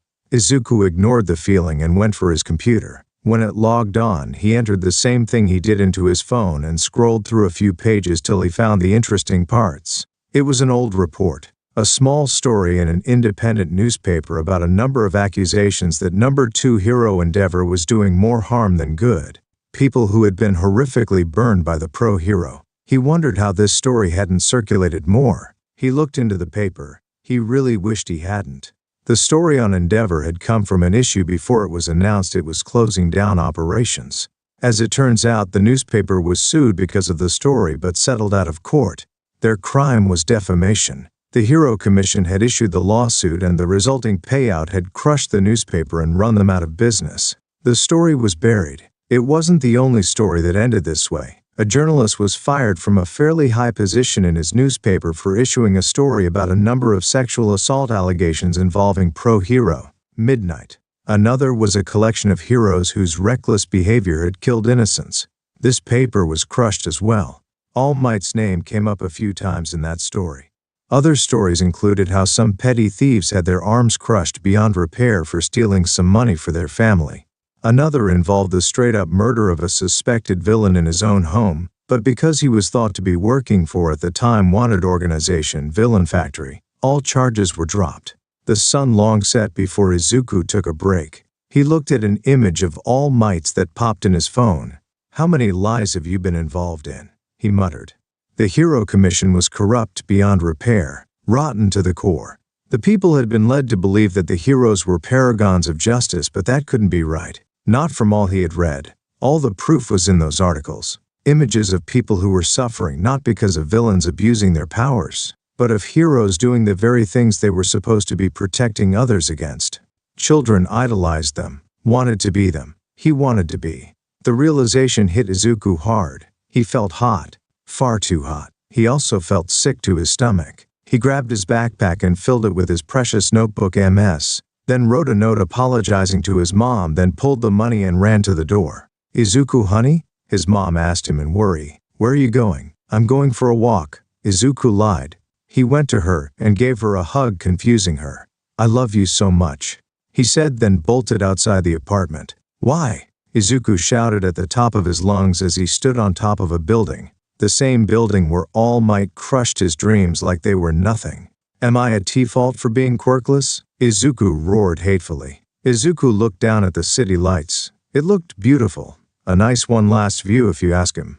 "Is it wrong to have a dream?" he whispered softly as he removed his shoes. He took off his backpack and took a look at his precious notebooks. The notebooks he spent years over years cultivating and filling to the brim with knowledge to help him and other heroes take them down in the most brutal ways possible. He put the backpack next to his red sneakers and closed it before looking down. "Damn it, I curse you all." Izuku whimpered as he readied himself to jump. He had enough, but ironically he was jumping because his dreams are impossible, but because he had them in the first place. Because he wanted to be in the same boat as those sickos called heroes, who do nothing but hurt others. "You must be terribly sad," a voice spoke behind Izuku. "It's tragic, right? I can see how this cursed world pushed you to the B-brink." Izuku turned to see a shadowy figure a small distance behind him. "Is being born quirkless a serious crime? That it tips someone off their right to dream?" the man asked while approaching. "That type of distorted society, don't you think it is better gone?" "Of course I do," Izuku replied. "This kind of society where heroes talk about some bullshit pipe dreams. After all, they are just shameless fucking hypocrites. I hate them. I hate them so much," Izuku cried. "Poor child, hurt by selfish and heartless people. How much suffering have you been through?" the man asked. "No one ever reached their hand to you, am I right?" The man got next to Izuku, right in front of him as he put a hand on the boy's shoulder. "If you are thinking of throwing your life away, why don't you came with me?" he asked. He was a tall man whose face was entirely made up of scar tissue, extending from above his upper lip and covering his entire head and the back of his neck. As such, he had no visible nose, ears, hair, or eyes, though the outlines of his eye sockets were visible. "You can be whatever you want because I am here." The man extended his hand to Izuku, who stared for a few seconds, then took it. It was here that the greatest villain was finally born into the world. Chapter 4: The Start. Summary: Izuku starts his path into villainy and gets a family. "Why?" Izuku shouted at the top of his lungs as he stood on top of a building. The same building where "Am I?" Izuku looked down at the city light. He whispered, "The note, take them down in the most brutal."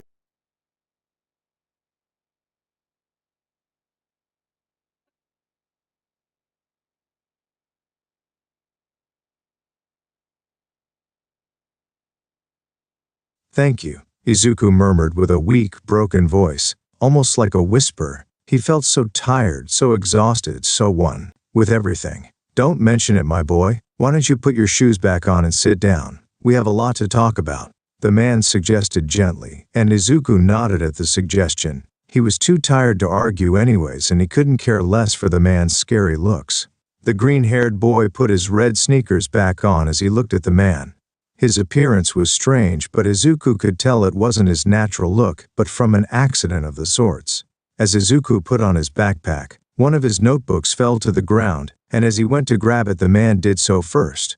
Hero analysis for the future? And no 13 no less? The man mused, and Izuku shrank on himself in embarrassment. Yes, it's a hobby of mine since I was a child. I analyze heroes, their quirks, fighting styles, quirks, strengths, and weaknesses. Nothing worth noting, Izuku said, looking down while poking his fingers together. He felt embarrassed that the man found about his creepy habit. People always made fun of his notebooks and called them useless, creepy, or stocky.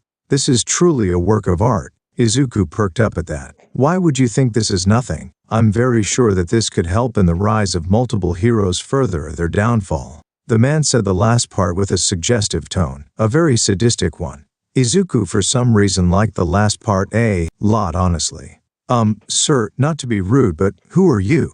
Izuku asked timidly, hoping to not anger the scary-looking man who only nodded his head at the question. Excuse me, my boy. Age must be getting to me. My name is All for One. The now All for One introduced himself with a smile that would scare anyone, but Izuku was too emotionally exhausted to feel a damn thing. Well, sir, All for One. Call me Sensei, my boy, because from now on, I will help you in your quest. I will help you channel that rage and hatred on those who had it coming, on those who hurt you, and on this messed up world in general. You will get your fulfillment because I am here. All for One spoke, reveling in using his arch-nemesis's catchphrase against him. It was petty and childish, but it felt good. Izuku nodded. Well, Sensei, how am I of all people going to get revenge? I am nothing but a quirkless nobody, weak and talentless. Nothing is special about me, Izuku said, looking down. He was used to everyone telling him that, to the point it became a part of who he is and who he saw himself as. Izuku was looking down, so he didn't notice the villain's frown at the statement. Nonsense, my boy, and the opposite, in fact. All for One spoke. Let me tell you about myself, but first, why don't we go somewhere more private? All for One snapped his fingers, and then black mud started covering Izuku. The supervillain noted that Izuku looked more intrigued by the quirk than frightened, which was very amusing to say the least, as the boy looked at the quirk like it was a toy he wanted to have so badly. Villain felt nostalgia at that. As the black liquid swallowed them both, they disappeared from the rooftop. It was the last time Izuku Midoriya was seen by anyone in Musutafu. After a bit, Izuku materialized in an old warehouse that was dark and filled to the brim with tanks full of colored liquid, medical equipment, and other scientific tools. Welcome to my lair. This is where I spend most of my time. Take a seat and let's begin our talk. I can tell that you feel very confused right now. All for One instructed, and Izuku obeyed as he took a seat. He was in fact very confused right now, and needed some answers. So I have few questions to you, Sensei, Izuku said, and All for One nodded his head. Ask away, my boy, the scarred-faced man said with a hand gesture, motioning for the boy to start speaking. Well, for starters, who are you? Not your name, but who you are actually, and why do you want to help me? And how do you know who I am? Izuku asked nervously as he looked down, afraid of offending the man. Well, to answer your questions by succession, I am the king of the underworld, the man who controlled Japan from the shadows. I am as old as quirks, and my name is the same name as my quirk, All for One, which allows me to take quirks from others and use it for myself like they are my own, or give them to others, the old villain explained. Izuku's eyes widened at that. Take quirks? That's incredible. This changes everything we know about quirks. How many quirks can you wield? Can you use more than one at a time? How do you take them and transfer them? Is it touch-based? If you are this old, does that mean you have a longevity quirk? How many quirks do you have? That's too many questions for a first meeting, the villain mused, and Izuku slapped a hand to his mouth with an embarrassed look. He started mumbling again, didn't he? God, this is embarrassing. Sorry, I get excited when it comes to quirks, Izuku said, rubbing the back of his head sheepishly, and the scarred-faced man chuckled in amusement. Worry not, young Izuku. I tend to do something similar when I see an interesting quirk, mostly how people waste the potential of their quirks by using them in mundane and pathetic ways, All for One admitted. I know what you mean. There are many heroes who don't realize the full potential of their quirks. Like Midnight, if she used support items like bullets full of her compressed gas, she could shoot people from a long distance to submission. Izuku said with a frown. All questions. The reason why I want to help you is simple. In fact, you have potential, limitless, untapped potential even without a quirk. I have seen your courage, your intelligence and good heart, and if those fools will not give you the chance, then so will I. You have seen the wrongs of society and was wronged by it. How distasteful this world truly is, and how not just you, but a lot of people have been treated. I want to see how you will change this world if given the chance. The villain king for one grinned amusement. Good, but let's get back to your explain to the young boy. It wasn't a lie. When he first saw the boy, all he saw was Yoichi. The boy screamed little brother in ways All For One wasn't comfortable with. So seeing how he was treated, how he was sent to the brick, the king of the underworld decided that if Yoichi couldn't see his point of view, this boy will. After all, he knows what it's like to see a broken child and give him a home, give him compassion and nurture him. Tenko was the best example for that after all. He was hurt beyond description by his family, and after his quirk decay manifested, he killed his entire family and left in the streets to fend for himself until All For One found him. He thought he found the successor he wanted, but the boy was too impulsive and impatient, unstable sometimes. He would make an amazing villain, but he wasn't leader quality. This boy in front of him, on the other hand, he would make a great leader. He obviously has the talent and smarts, but lacks too much in the physical area along with self-esteem and even self-worth. Maybe burn the boys old school for self-satisfaction later, but nothing training, praise and experience wouldn't fix. Izuku Midoriya is broken but not beyond repair. Do you really mean that? You really think I have potential, that I could do something with my life? Izuku asked in shock with his eyes full of tears. It was too good for the little boy to be true. Yes, I do. Those notebooks alone speaks volumes about your intelligence. Something like this coming from a self-taught 14-year-old boy is truly astounding. And as for you, believes of being weak. I lived in the dawn of quirks, young Izuku. I know how capable and dangerous the quirkless are. So yes, I know you for a fact that you can do great things if given the chance. All For One confirmed with a nod. Izuku clutched his chest tightly with his hands, as started tears pouring out of his eyes like rivers. For once someone beside his mother who needed 10 years to do so, told without a doubt that he was talented, that he was of worth, and that he wasn't useless. It felt good. It felt great, like a weight has been lifted up off his shoulders, and the idea that probably the worst villain in the history of Japan was the one to tell him that. It showed Izuku how messed up society truly was. It made him more sure than ever of his choice to destroy it. Thank you, Izuku said as he wiped his tears with a tissue paper that his sensei so kindly offered him. Don't worry about it. For now, I'll just give you a brief of it's gonna go from now. We are going to start your training now. From tomorrow, you will start basic physical training and learn how to lead a villain organization from me personally. All For One explained to the boy he decided to take as an apprentice. Izuku gave his sensei a shocked look like he couldn't believe it. Me? A leader? I am not fit for such a role. Who would ever follow me? Izuku asked in shock, waving his arms frantically in panic. All For One chuckled. Don't worry, my boy, you are not alone. Your brother will be your guide in your path to true villainy. The old villain explained calmly with evident amusement. My brother, Izuku repeated slowly. Yes, young Izuku, your brother. I am taking you as my ward from this very day. You are not the first one though. Years ago I found this boy, in the streets, alone and scared. No one helped him just like you. The civilians and passers-by just told him that a hero will help him. And the heroes? No one did. And why would they? No glory would come from that. He wanted to be a hero just like you and got the reality of who they are shoved in his face. I took him as my own and raised him, in hopes of having a fine successor in him, but even though he proved to be an amazing villain material and one that would feared by others, he is no leader. All For One patted Izuku's head. But you are. You two would make an amazing team. So do you want to meet him? Izuku looked down at his lap. He knew that he wasn't the only one suffering in this world. He wasn't so self-absorbed that he thought that, but hearing it now made him realize how messed up things truly are. Izuku looked at his sensei and nodded. Yes, I would be glad to do so. Izuku nodded with determination. Tamura Shigaraki scoffed as he watched the repeat of the news about the quirkless boy who charged bravely to save a classmate just to be banished by this Mizuki whatever in live television. The Tsunava bitch, he ruined a quirkless kid's future beyond repair without a care in the fucking world.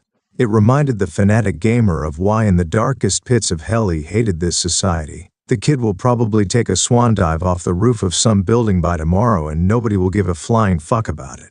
Fucking NPCs, acting like all is great and perfect, smiling like fools while ignoring those in need, or worse, actively pushing them to the brick. Society doesn't like people who are different. They bully them, shun them, try to get them to conform. And some do, they suppress what makes them different until they fit it in.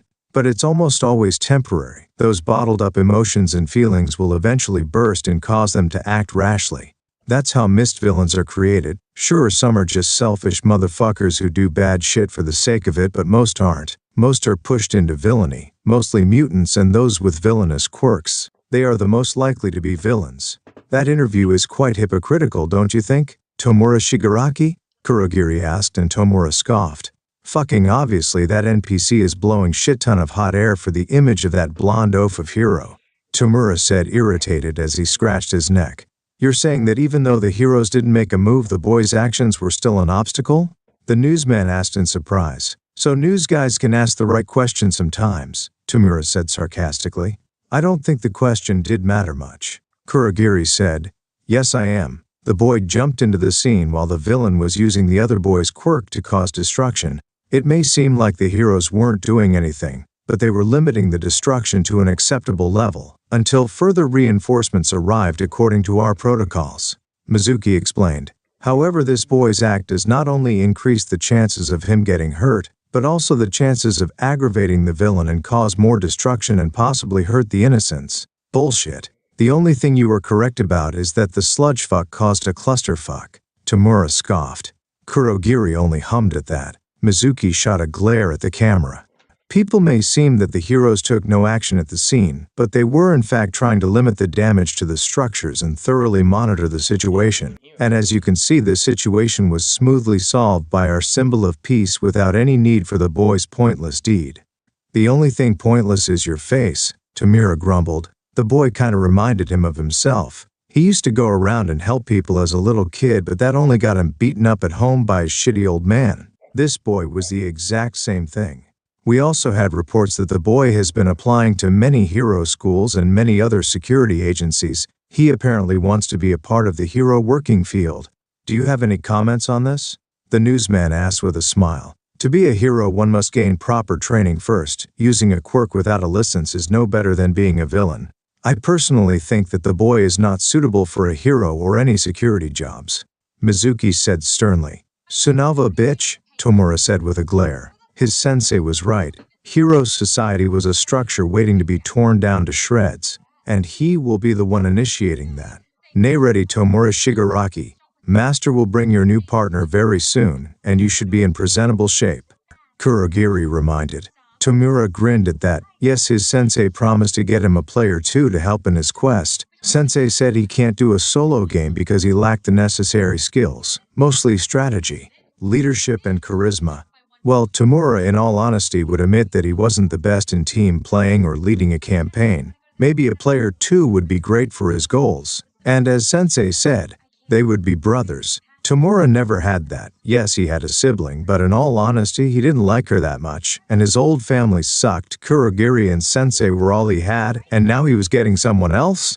Bring it on. Kurogiri was texted and he opened a warp gate to transfer whoever this is. Two figures stepped out. The first was Sensei and the second was. Tomura blinked as he rubbed at his eyes. It was the brat from the fucking news. He took a glance at the TV and sure enough the picture displayed in the screen was the same as the one in front of him, but the boy now looked more blank, empty, broken, while the picture in the screen showed him to be a bit happier. Though Tomura noted that even in the screen the smile was more plastic than real, which was fair considering the bullshit he has dealt with as a quirkless for the good part of his life. Hello Tomura, how are you doing today? Sensei asked casually. Tomura was on one of the stools of the bar while Kurogiri was standing on the counter cleaning a glass like a real bartender would. Fine Sensei, and you, how's you health? Tomura asked politely. He knew his teacher wasn't in good shape since his fight with that motherfucker All Might. More than fine, but never mind that. Meet your new partner. Sensei motioned to the boy and Tomura glanced at the boy to see him looking like a nervous wreck. Tomura could work with that, as long as he sees what's special about him. Hello, my name is? The boy looked nervous as he spoke. Deku Shigaraki. He finished smiling at the last part. Yeah. Tomura also felt proud of his last name, his connection to his master. Nice to meet you both. The boy bowed formally. Kurogiri bowed back. Greetings, young master. I am Kurogiri and I will be here to help you and Tomura in everything you need. Don't hesitate to ask me. Kurogiri said and Deku nodded. So you are player 2? Nice to meet you, I'm Tomura Shigaraki. Tomura introduced himself. So even though you don't have a quirk, what are your skills, player 2?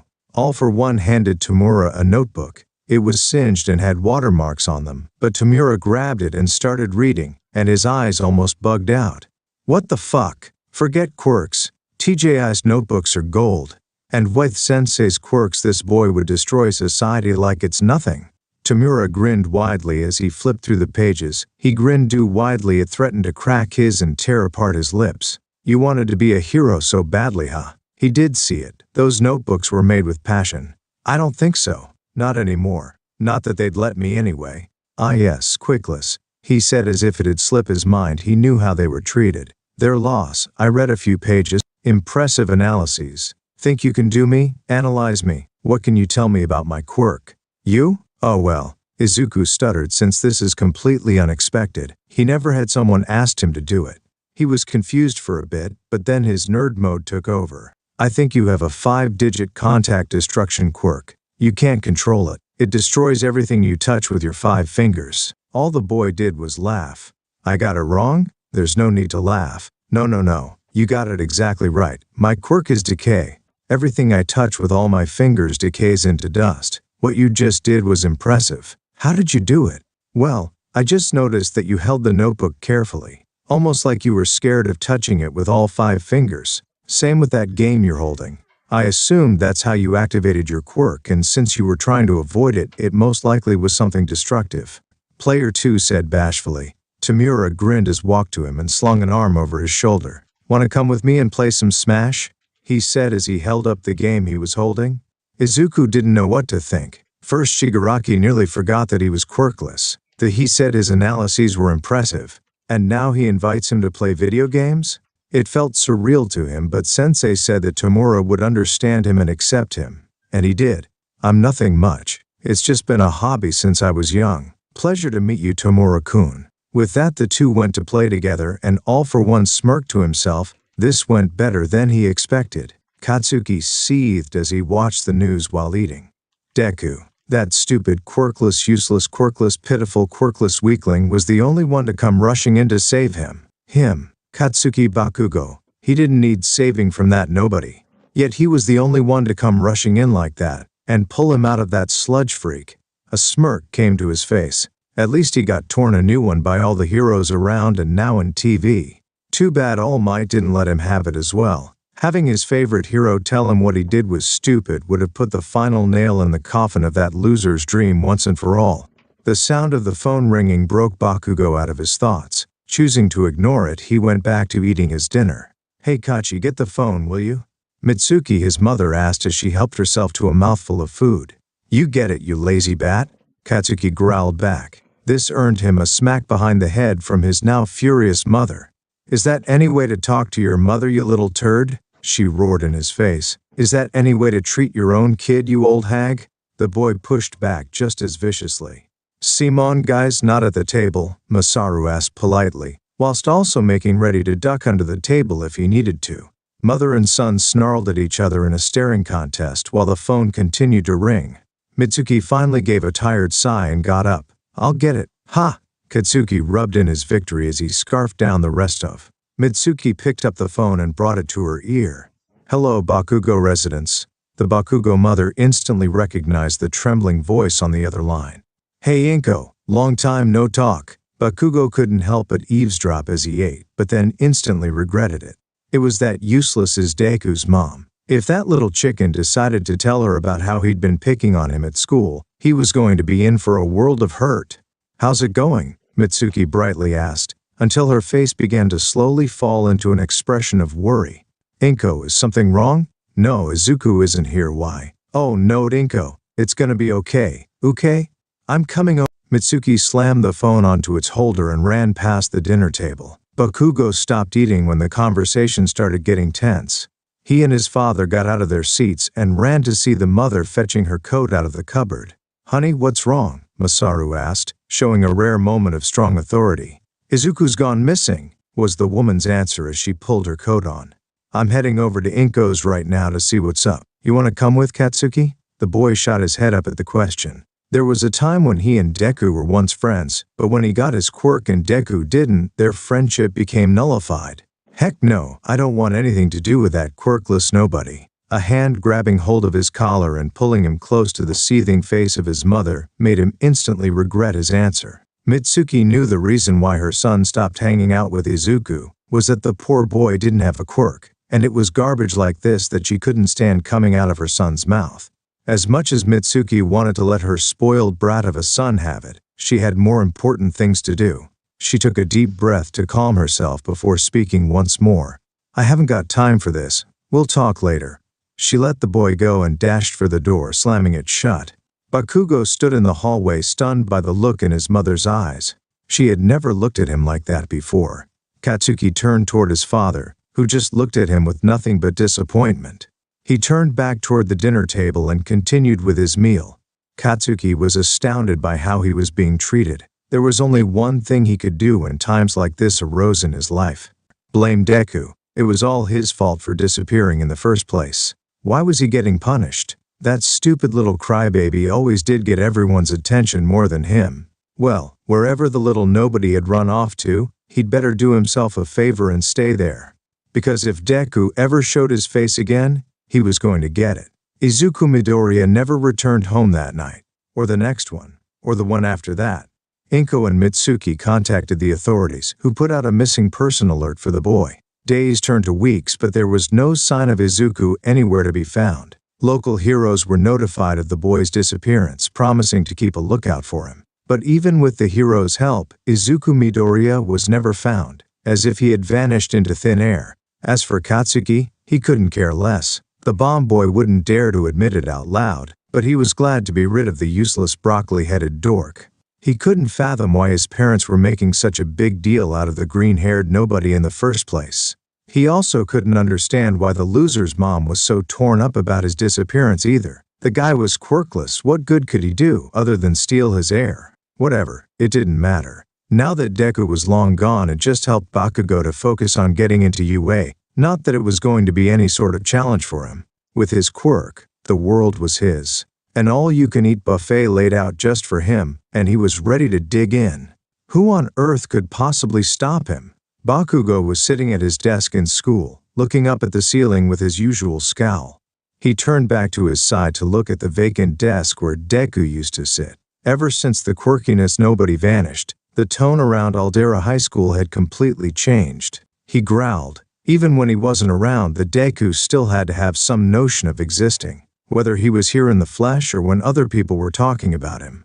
It made him sick. So what do you think happened to him? Bakugo caught onto a conversation happening between a few students on the other end of the classroom, whispering and taking turns to look back at the empty seat. "I don't know. Do you think maybe he was kidnapped? Or maybe someone got him with their quirk? Well, couldn't he have defended himself? With what? Don't you remember? He didn't have a quirk." "Oh shoot, that's right. Man, I actually feel sorry for the Jigi." Bakugo could have spit when he heard that. All of a sudden, two figures approached the ash-blonde boy. It was the two cronies who liked to follow him around and picked on Deku whenever he did. One of them was an overweight kid who could grow wings out of his back, while the other had dirty blonde hair, and could cause his fingers to grow to unnatural lengths. Finger Boy decided to pull out Izuku's empty seat and plop himself in it, right next to Bakugo. "Hey Bakugo, isn't this great? That quirkiness nobody's finally gone, just like you always wanted." He cackled. Bakugo barely looked at the suck-up next to him. Not getting the toughest kids in the school's attention, the snarky kid decided to try again. "I bet he took your advice and decided to drop himself off the roof. About time, huh? Who needs a quirkiness freak like him? What is wrong with you? Someone shot up from the group of kids on the far side of the room. Finger Boy and Fat Wings turned to look at who had raised her voice. It was a schoolgirl who could turn her hair into a neon blue whip. How could you say something like that? Taken by surprise by the girl's words, Finger Boy stood up and began defending himself. But it's true, isn't it? If you don't have a quirk, then what good are you? That's not fair. A boy who had rocks for hair spoke up next. Lots of people without quirks can still do something. Like, join the police force or something. Why are you sticking up for the Deku now? Everyone stopped to look at Bakugo, who had finally said something. He looked down from the ceiling and toward the group of kids. It's not like you were friends with him, right? A girl who could summon a small twister with her right hand hesitantly spoke up next. Well, no. But don't you miss him too, Bakugo? I mean, he did save you from that sludge villain a few weeks ago. Bakugo shot a deadly glare at the girl the moment she brought up his greatest shame. All of the students froze under the explosive boy's gaze. Even his two cronies were scared stiff as he rose out of his chair and stalked his way toward the small group at the front. He then slammed both his palms on the desks at either side of him, smoke simmering out from the burning wood underneath his hands. Don't ever bring that up again. I didn't need that Deku's help. I don't need anyone's help, and I never will. I'm going to be the best hero this world has ever seen, and I'm going to pave over that stupid incident like the garbage it is. And if that Deku ever shows his face around here again, I'm gonna... All of a sudden the classroom door slid open, and the teacher walked in. All right, class, settle down. Time to start the day. Bakugo, please take your seat.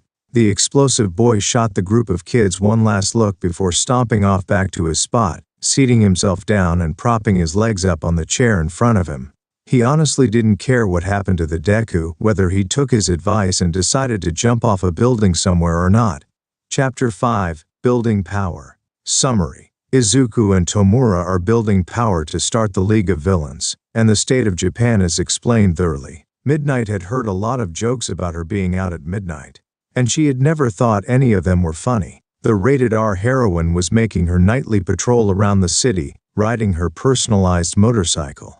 But so far there had been no word of any bad boys misbehaving. She pouted at that thought. She got herself all dolled up for some fun, and had no one to play with. Wasn't there anyone out there that wanted to try to top the Dom? Her earpiece crackled to life before speaking. Dispatch to all hands. We've got a break-in at the South Street Bank. Suspects are considered armed and dangerous. Any authority or heroes please respond? Midnight placed her finger on the piece. This is Midnight. I'm 2 blocks away from the location. Be there in the crack of a whip. Roger that, Midnight. Good hunting. The agent on the other end stammered. Midnight just loved messing with people. Revving her engines, she raced toward the disruption, licking her lips in anticipation. When she arrived, she could easily see 4 men already inside, hacking into one of the ATMs with a hardwired phone, completely unaware of her arrival. Midnight almost felt sorry for these boys, almost. She kicked her cycle onto its stand, then made her way inside the bank. She peeled off the sleeve of her outfit, letting her quirk, somnambulist, drift off her skin and begin clouding the closed-off room. Well, what do I spy? A few naughty boys stealing from someone else's piggy bank. The thugs turned around to see Midnight standing there, in a confident and domineering pose. However, her confidence halted a little when she spotted that all 4 of the crooks were wearing gas masks. Why would a bunch of small-time petty criminals be wearing gas masks of all things to a bank heist? Unless... Oh shoot, the kid was right, she really came, one of the thugs cried out. He had a clothes that resembled a Mexican thug with a dragon tattoo on his left arm. Midnight was caught off guard. There was no way a pack of mediocre thugs could have predicted her showing up and being ready for her powers like this. How could they have known? Did they plan this? They sure didn't seem the type to formulate such a trap. It looked well thought, too. Well thought. Her thoughts were suddenly interrupted when an enormous fist struck her in the back of her head, making her see stars. The R-rated heroine fell to the ground, her vision shaken and blurred from the thug's sucker punch. Holy shit, a thug with a brown hoodie shouted. We did it. We actually beat a hero. As the gang took a moment to celebrate their victory, Midnight struggled to regain her senses. She looked at them and had one idea. Was she losing to those morons? So, now what do we do now with her? A thug with a green bandana that covered his mouth asked, scratching his chin. The large thug who clocked Midnight from behind smirked as he cracked his gigantic knuckles. He wore a leather jacket that was opened up over nothing, showing his abs. "I say we put her down for good. Make sure she can't come after us later." Midnight managed to hear that in her daze, and she did not like it. Was this really the end for her? Dying on the hands of some idiots? She would have settled to die on the hands of some good-looking guy, but none of them were. Not one bit. No, the singular voice silenced all others present. A blurred figure appeared and started coming her way. The thugs parted out of the stranger's way, allowing him to walk up to the downed heroine. The sleep gas heroine managed to get her sight straightened out, just in time to get a look at the figure before her. What surprised her the most about the likely leader of the gang was just how young he appeared to be. The boy didn't seem like much to look at, much like every other no-name delinquent on the street. He wore a dark green hoodie with a yellow backpack on his shoulders, a pair of torn blue jeans, red sneakers, and the lower half of his face was obstructed by the gas mask he wore. But what she did manage to see of his face were his eyes. A pair of sagging, unstable, enraged, hateful green eyes, which she could have sworn were staring right through her. "What the hell do you mean, no?" The brute barked, obviously not happy to be told otherwise of what he wanted. The boy went about retrieving the handcuffs from Midnight's utility belt. "If we kill a hero, we'll have more heat on us than being plain old bank robbers." He then locked the woman's wrist to a metal railing nearby. "Do you really want every hero in the area on our tail for taking out of their own? Or worse, All Might himself?" The crooks break out into a cold sweat at the mention of the symbol of peace. No way in hell itself did they want a piece of him. None of them had a death wish, thank you so much. Seeing that his words had sunken into their heads, the boy stood back on his feet, leaving Midnight restrained on the floor. "Grab what you can and let's go. The cops will be here soon enough." "All right." The crew of crooks got back to work, raiding each of the ATMs for all the bags they had in stock. All Midnight could do was watch, defeat hanging heavy over her. How could this have happened to her? How did these guys know that she'd be the one to show up? How could they have been so prepared to deal with her and her quirk this whole time? It was at that moment that it clicked for her. "It's you, isn't it?" The boy turned back slightly when he heard her, glad to have gotten the boy's attention. There have been reports of a villain who's been able to analyze heroes and decipher the weaknesses of their powers. "And that's you, isn't it?" The boy turned back to face her and began to slowly walk toward her. "Is that your quirk?" Midnight inquired. "To recognize people's quirks and the weaknesses they have?" The boy knelt down to look the downed heroine in the eyes, his glowing green own piercing into hers. "No, it isn't." The dom heroine felt a flutter of nervousness pass through her body but forgot all about it in an instant when the boy began to reach up to his mask. As a matter of fact, he removed the mask and revealed a small button nose, a pair of cheeks pecked with freckles, and the most terrifying smile that Midnight had ever seen on a human face. "I don't have a quirk." The R&R rated heroine is stunned silent at the sight of such an evil-filled grin, one that would the devil himself a run for his money. "I hope you're not too hurt, Miss Midnight." The young mastermind's smile shrunk from its demented size, yet still held its unhinged nature. "I was actually quite a big fan of yours." The honk of a horn caught both their attention, the boy turning back with his smile still in place. "Guess it's time to go. Wish I could stick around, but I have better things to do." The boy then stood up and made his way toward the door. "Wait," the woman cried out, managing to stop him for a moment. She just couldn't let him go without taking one more question. Who are you?" The boy turned back slightly to look her in the eye once more. He placed his mask back upon his face before giving her an answer. "Deku." A gentle knocking at the door drew the owner of the small apartment to scurry over and open it up for Mitsuki Bakugo. "Hey Inko, I got your message. How are you doing?" "Oh, I'm fine. That was a lie." Mitsuki knew that for a fact. The sight of Inko Midoriya was enough to tell how she was doing. Ragged and tired. Bags under her eyes, hair a tousled mess. She'd even put on a few more pounds. It was too clear to her that Inko was not fine, but Mitsuki kept her friendly smile up for the sake of her old friend. "I got your message. Is everything okay?" the glycerin woman inquired, cautiously keeping her oblivious act up. "Oh, that. I was just hoping you could come by and have dinner with me, that's all." Another lie.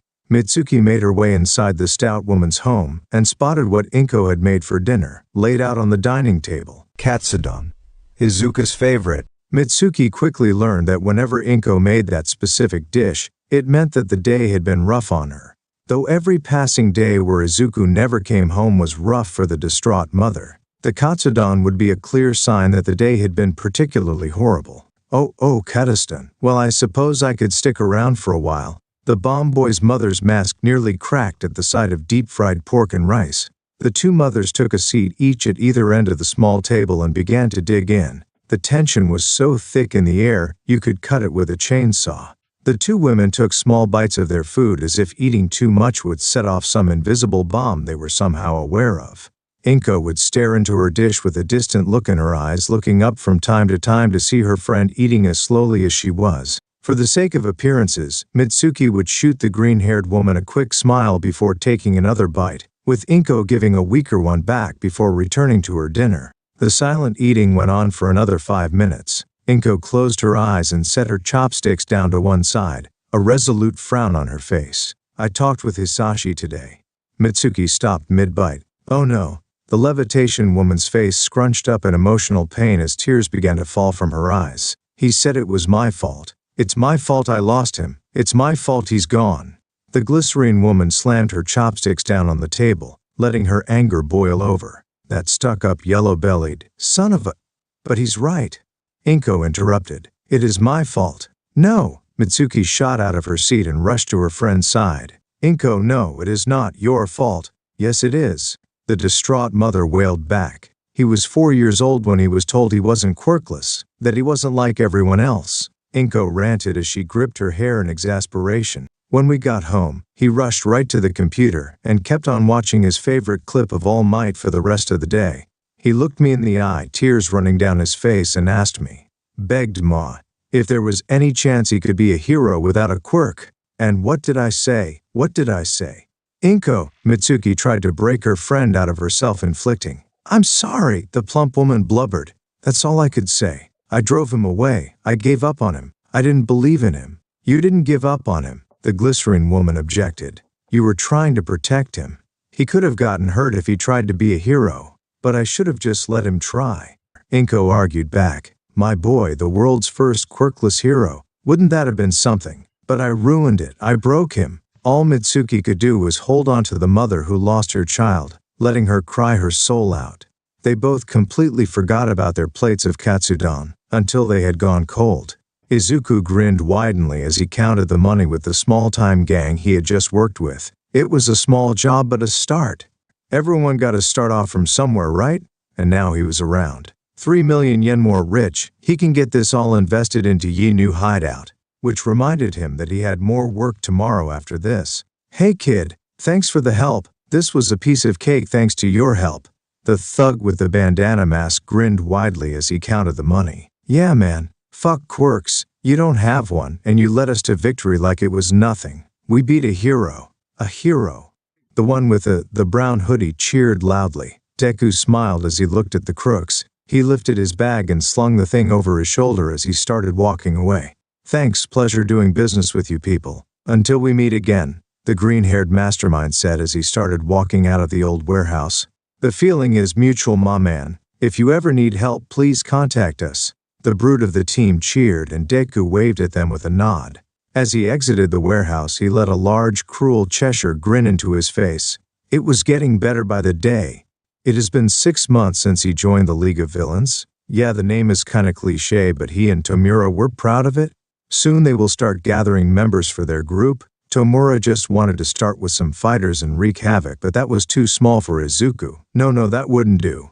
Izuku is gonna be the next all-for-one, the emperor of villains, and an emperor needs an empire to rule and a lot of underlings to follow him. So to start his empire, he must decide the League into branches to combat the corrupt government and those false heroes that this society worships so much. Each branch will have to be of different field, all serving the League in general and its needs. The Vanguard Action Squad, which does most of the fighting and killing with Tomura-kun, as the leader, which he happily accepted the role with gusto. Then there must be something that Izuku thought the villain's side needed for as long as it existed, something that heroes had over villains. Support gear and items. Izuku will make the villains as capable of accessing support gear and equipment as heroes. It's only fair to level the field after all. An intelligence, espionage and information gathering department is as necessary to be one step ahead of the heroes. to make sure none of the League of Villains' operations would be struck down by heroes. It also has the secondary purpose of gathering dirt on the heroes to expose them to the world. Oh, and a branch that specialized in heists and thefts. The League needed a money, and Izuku will be damned if he kept ribbing banks as the Emperor of Villains. Izuku kept musing on those thoughts as he walked into an alleyway and went inside quickly. He made sure that no one followed him before he grabbed his phone and texted Kurogiri to open a warp gate. Satan 2. Kurogiri, please open a warp gate to this location. XX, chauffeur, yes, young master. Just like that, a warp gate opened in front of Izuku. The quirk fascinated Izuku to no end. The ability to open warp gates to anywhere as long as you got the coordinates is something that would serve Izuku just fine. Izuku stepped into the warp gate and was enveloped in a cloud of dark mist for a second before he appeared in the familiar bar in Kamino Ward. Hey there, little brother, Tamura greeted as he playing a video game in the couch. How was the heist? Izuku rolled his eyes at his video games obsessed brother. He had no idea how someone who lived on energy drinks, fast food, and video games was as deadly as he was. But considering that Izuku has taken out some pros on his own, it wasn't that outlandish. Perfect Tamura-kun, Midnight didn't know what hit her. Literally, it was actually sad how defeated she looked when I told her I was quirkless. Izuku cackled manically as he sat on a stool facing the self-appointed resident bartender with a beaming smile, so innocent that the mist villain cursed the world for dampening such a smile. Can I get some tea, Kurogiri? Izuku asked politely, and the bartender nodded his head. So, when are we starting the recruiting process? Tamura asked, not looking up from his Nintendo Switch, but he was paying attention closely to his little brother and boss. In few more months, Tamura-kun. We need resources. Money is the most valuable asset we could get. Just because Sensei can lend us as much as we need doesn't mean we should. If we are to take over the underworld and rebuild it, after all, might wiped most of Sensei's followers and organizations, we should do it with our hard work. Izuku explained as he was writing on his notebook labeled, How to Destroy Hero Society Not 2, with extreme focus and a smile that would make all for one proud. Tamura and Kurogiri actually almost felt sorry for society as a whole. Almost is the key word, since Tamura didn't give a flying fuck about it. So what about you? Keeping tabs on the situation in the country and the crime underworld? Izuku asked casually, and Tamura nodded his head. Yup, the heroes are still as fucked up as ever. Nedzu and the HPSC president are still on their Cold War shit. Oh, which reminds me that the number 3 hero Thunderbolt is assigned an HPSC representative at UA now. Izuku scowled at that. Oh, as for the underworld, the Quirkless Liberation Front are preparing to make a move. The Creature Rejection Clan are in the same boat, and so is the Inhumane Supremacy Party. As for the Meta Liberation Army, you know how that went out. Tamura shrugged, and Izuku nodded grimly. Yes, 2 months ago there was coup of the Meta Liberation Army that, even though it failed, did quite the number on the hero system. All Might kicked Rey Destro's ass, but the media and government denied that. Why, you ask? It's because the Detronat Lifestyle Company is a great chunk of the country's economy. If Detronat is down, so is the economy. It was an absolute mess ever since Sensei died. In the eyes of the world, all the organizations he oppressed and kept in check were making their moves. Japan was basically in a shadow war. The underground heroics joined forces into one organized community led by Eraserhead and MS Joke, and the Nurihata Vigilantes started a vigilante alliance that gathered all vigilantes around Japan, supported them with training and equipment, and the alliance is working side by side with the underground community. Yeah, we will have to deal with those guys later. First the kingdom building, then the decimation of those organizations, and then the domination of Japan. Izuku decided, and Tamura nodded his head in affirmation. You are the boss. Your word is a law. Tamura shrugged. Kurogiri handed Izuku a teacup with hot steaming green tea in it that let out a relaxing smell. Thank you, Kurogiri. Izuku beamed as he sipped on his tea with a content smile on his freckled face. Kurogiri nodded his head as he looked at the 2 kids in front of him proudly. It made him happy to see those 2 maturing so quickly, and he knew that Master was also watching and feeling proud of them too. Izuku got up from his seat as he stretched his limbs and walked into his bedroom. Good night, you 2. I have work in the morning and will take all day, so don't wait for me, Izuku said with a smile as he walked to his room. Izuku panted as he was standing in the training area with a katana in hand, and minor scratches, bruises and cuts all over him. At least his master is generous enough to heal him when he's done. Speaking of the devil, Nomu 2, destroy. All for One spoke up from his throne. One of the Nomus waiting at the edges of the room charged forward, reaching to grab Izuku, who jumped out of the way. A long and thin blade was in Izuku's hand. A rapid swing cut the Nomu's hand off. That much he had managed before, but the other hand was coming in for a punch. Even as he had swung with blade, he wasn't fast enough to dodge, so he had to settle for using said sword to block the punch, but it wasn't enough. Izuku flew backwards, feeling his bones creaking as they barely held together. He stumbled as his feet touched the ground a fraction of a second later, but this time he remained on his feet. The Nomu continued its assault, charging forward with its cut and bleeding arms spread wide.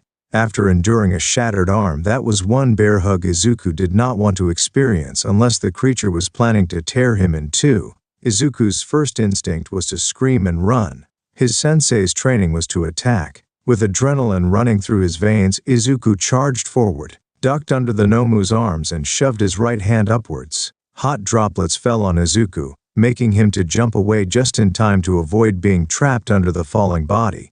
He crouched to stare at the Nomu, the dead Nomu, with its exposed brain split in two and not healing.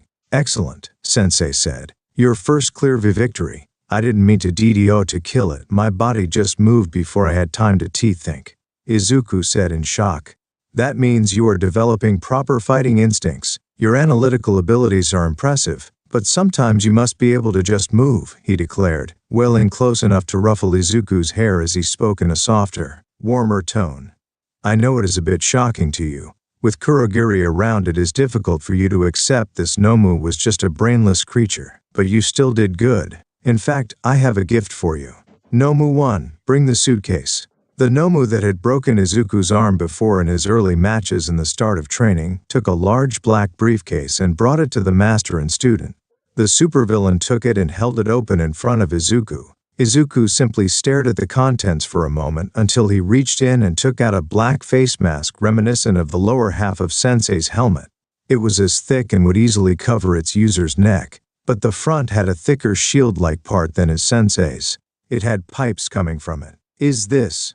Heroes have their unique costumes to help in creating their public image. Many villains have them as well, but primarily to hide their identity, he said. You told Tamura you want to change the society instead of just complaining about it, something I've been proud to hear. Go take a shower and try it on while I clean up this mess. All for One said as he shooed Izuku away. Izuku took the suitcase in silence. He was grateful. Now he was honoring his master by wearing a similar costume. He will start wearing it when he takes All for One. He took off his shirt stained in Nomu blood and took a long shower to wash the rest off himself.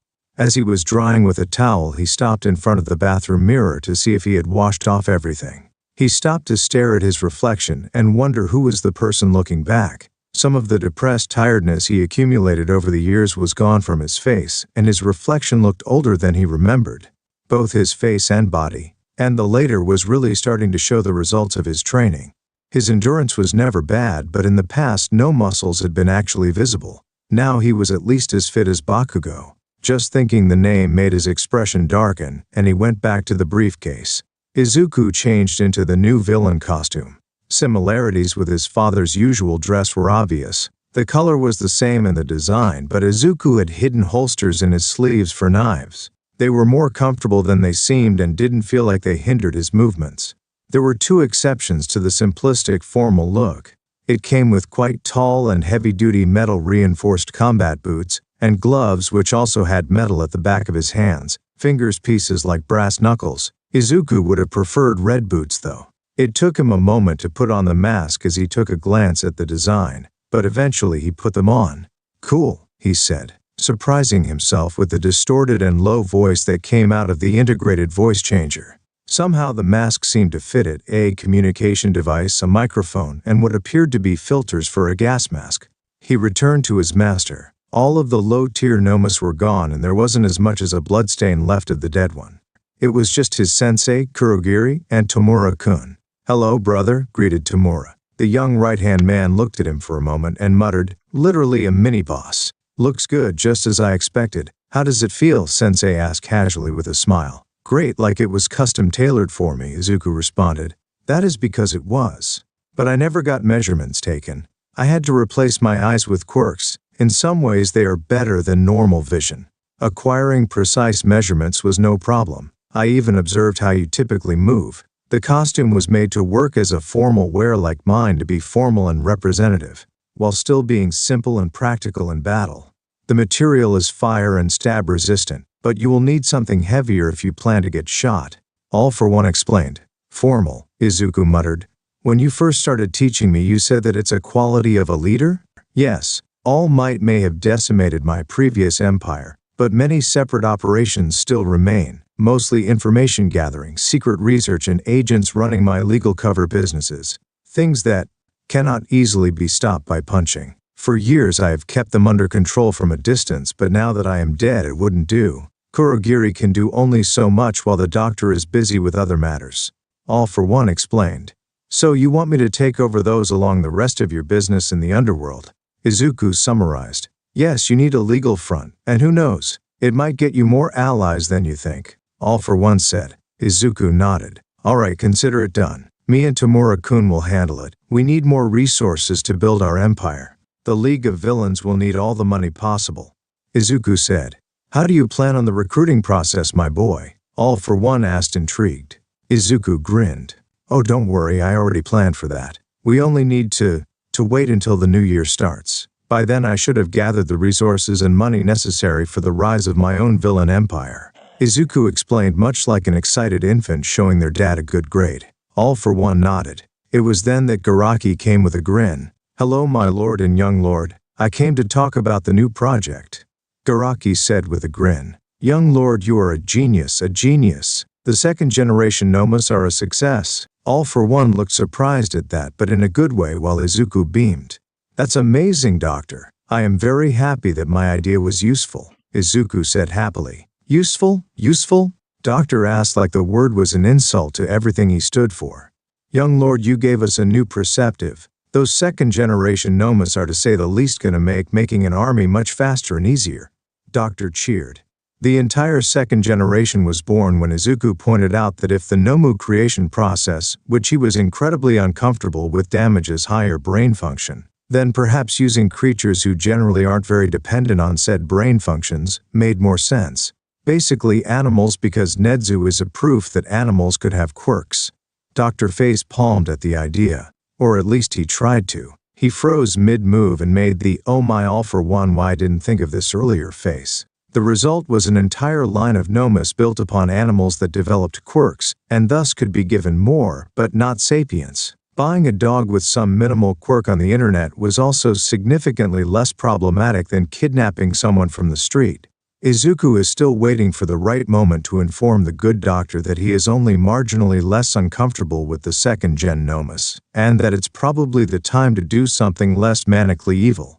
His sensei gave him the green light to do as he pleased. It didn't matter to the old supervillain anymore. He was going to retire the second Izuku succeeded in the project. Project absorbed for Occupy, which Doctor was way too giddy with. But in all honesty, so was Izuku.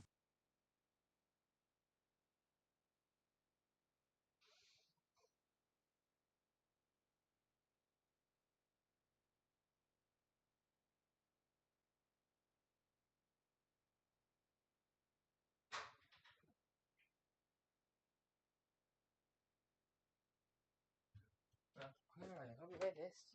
And don't worry, there's gonna be more. There's like 164 chapters, I think. Let me check. Yeah, there's 164 chapters.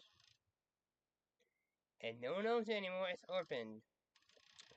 So here are me, please look.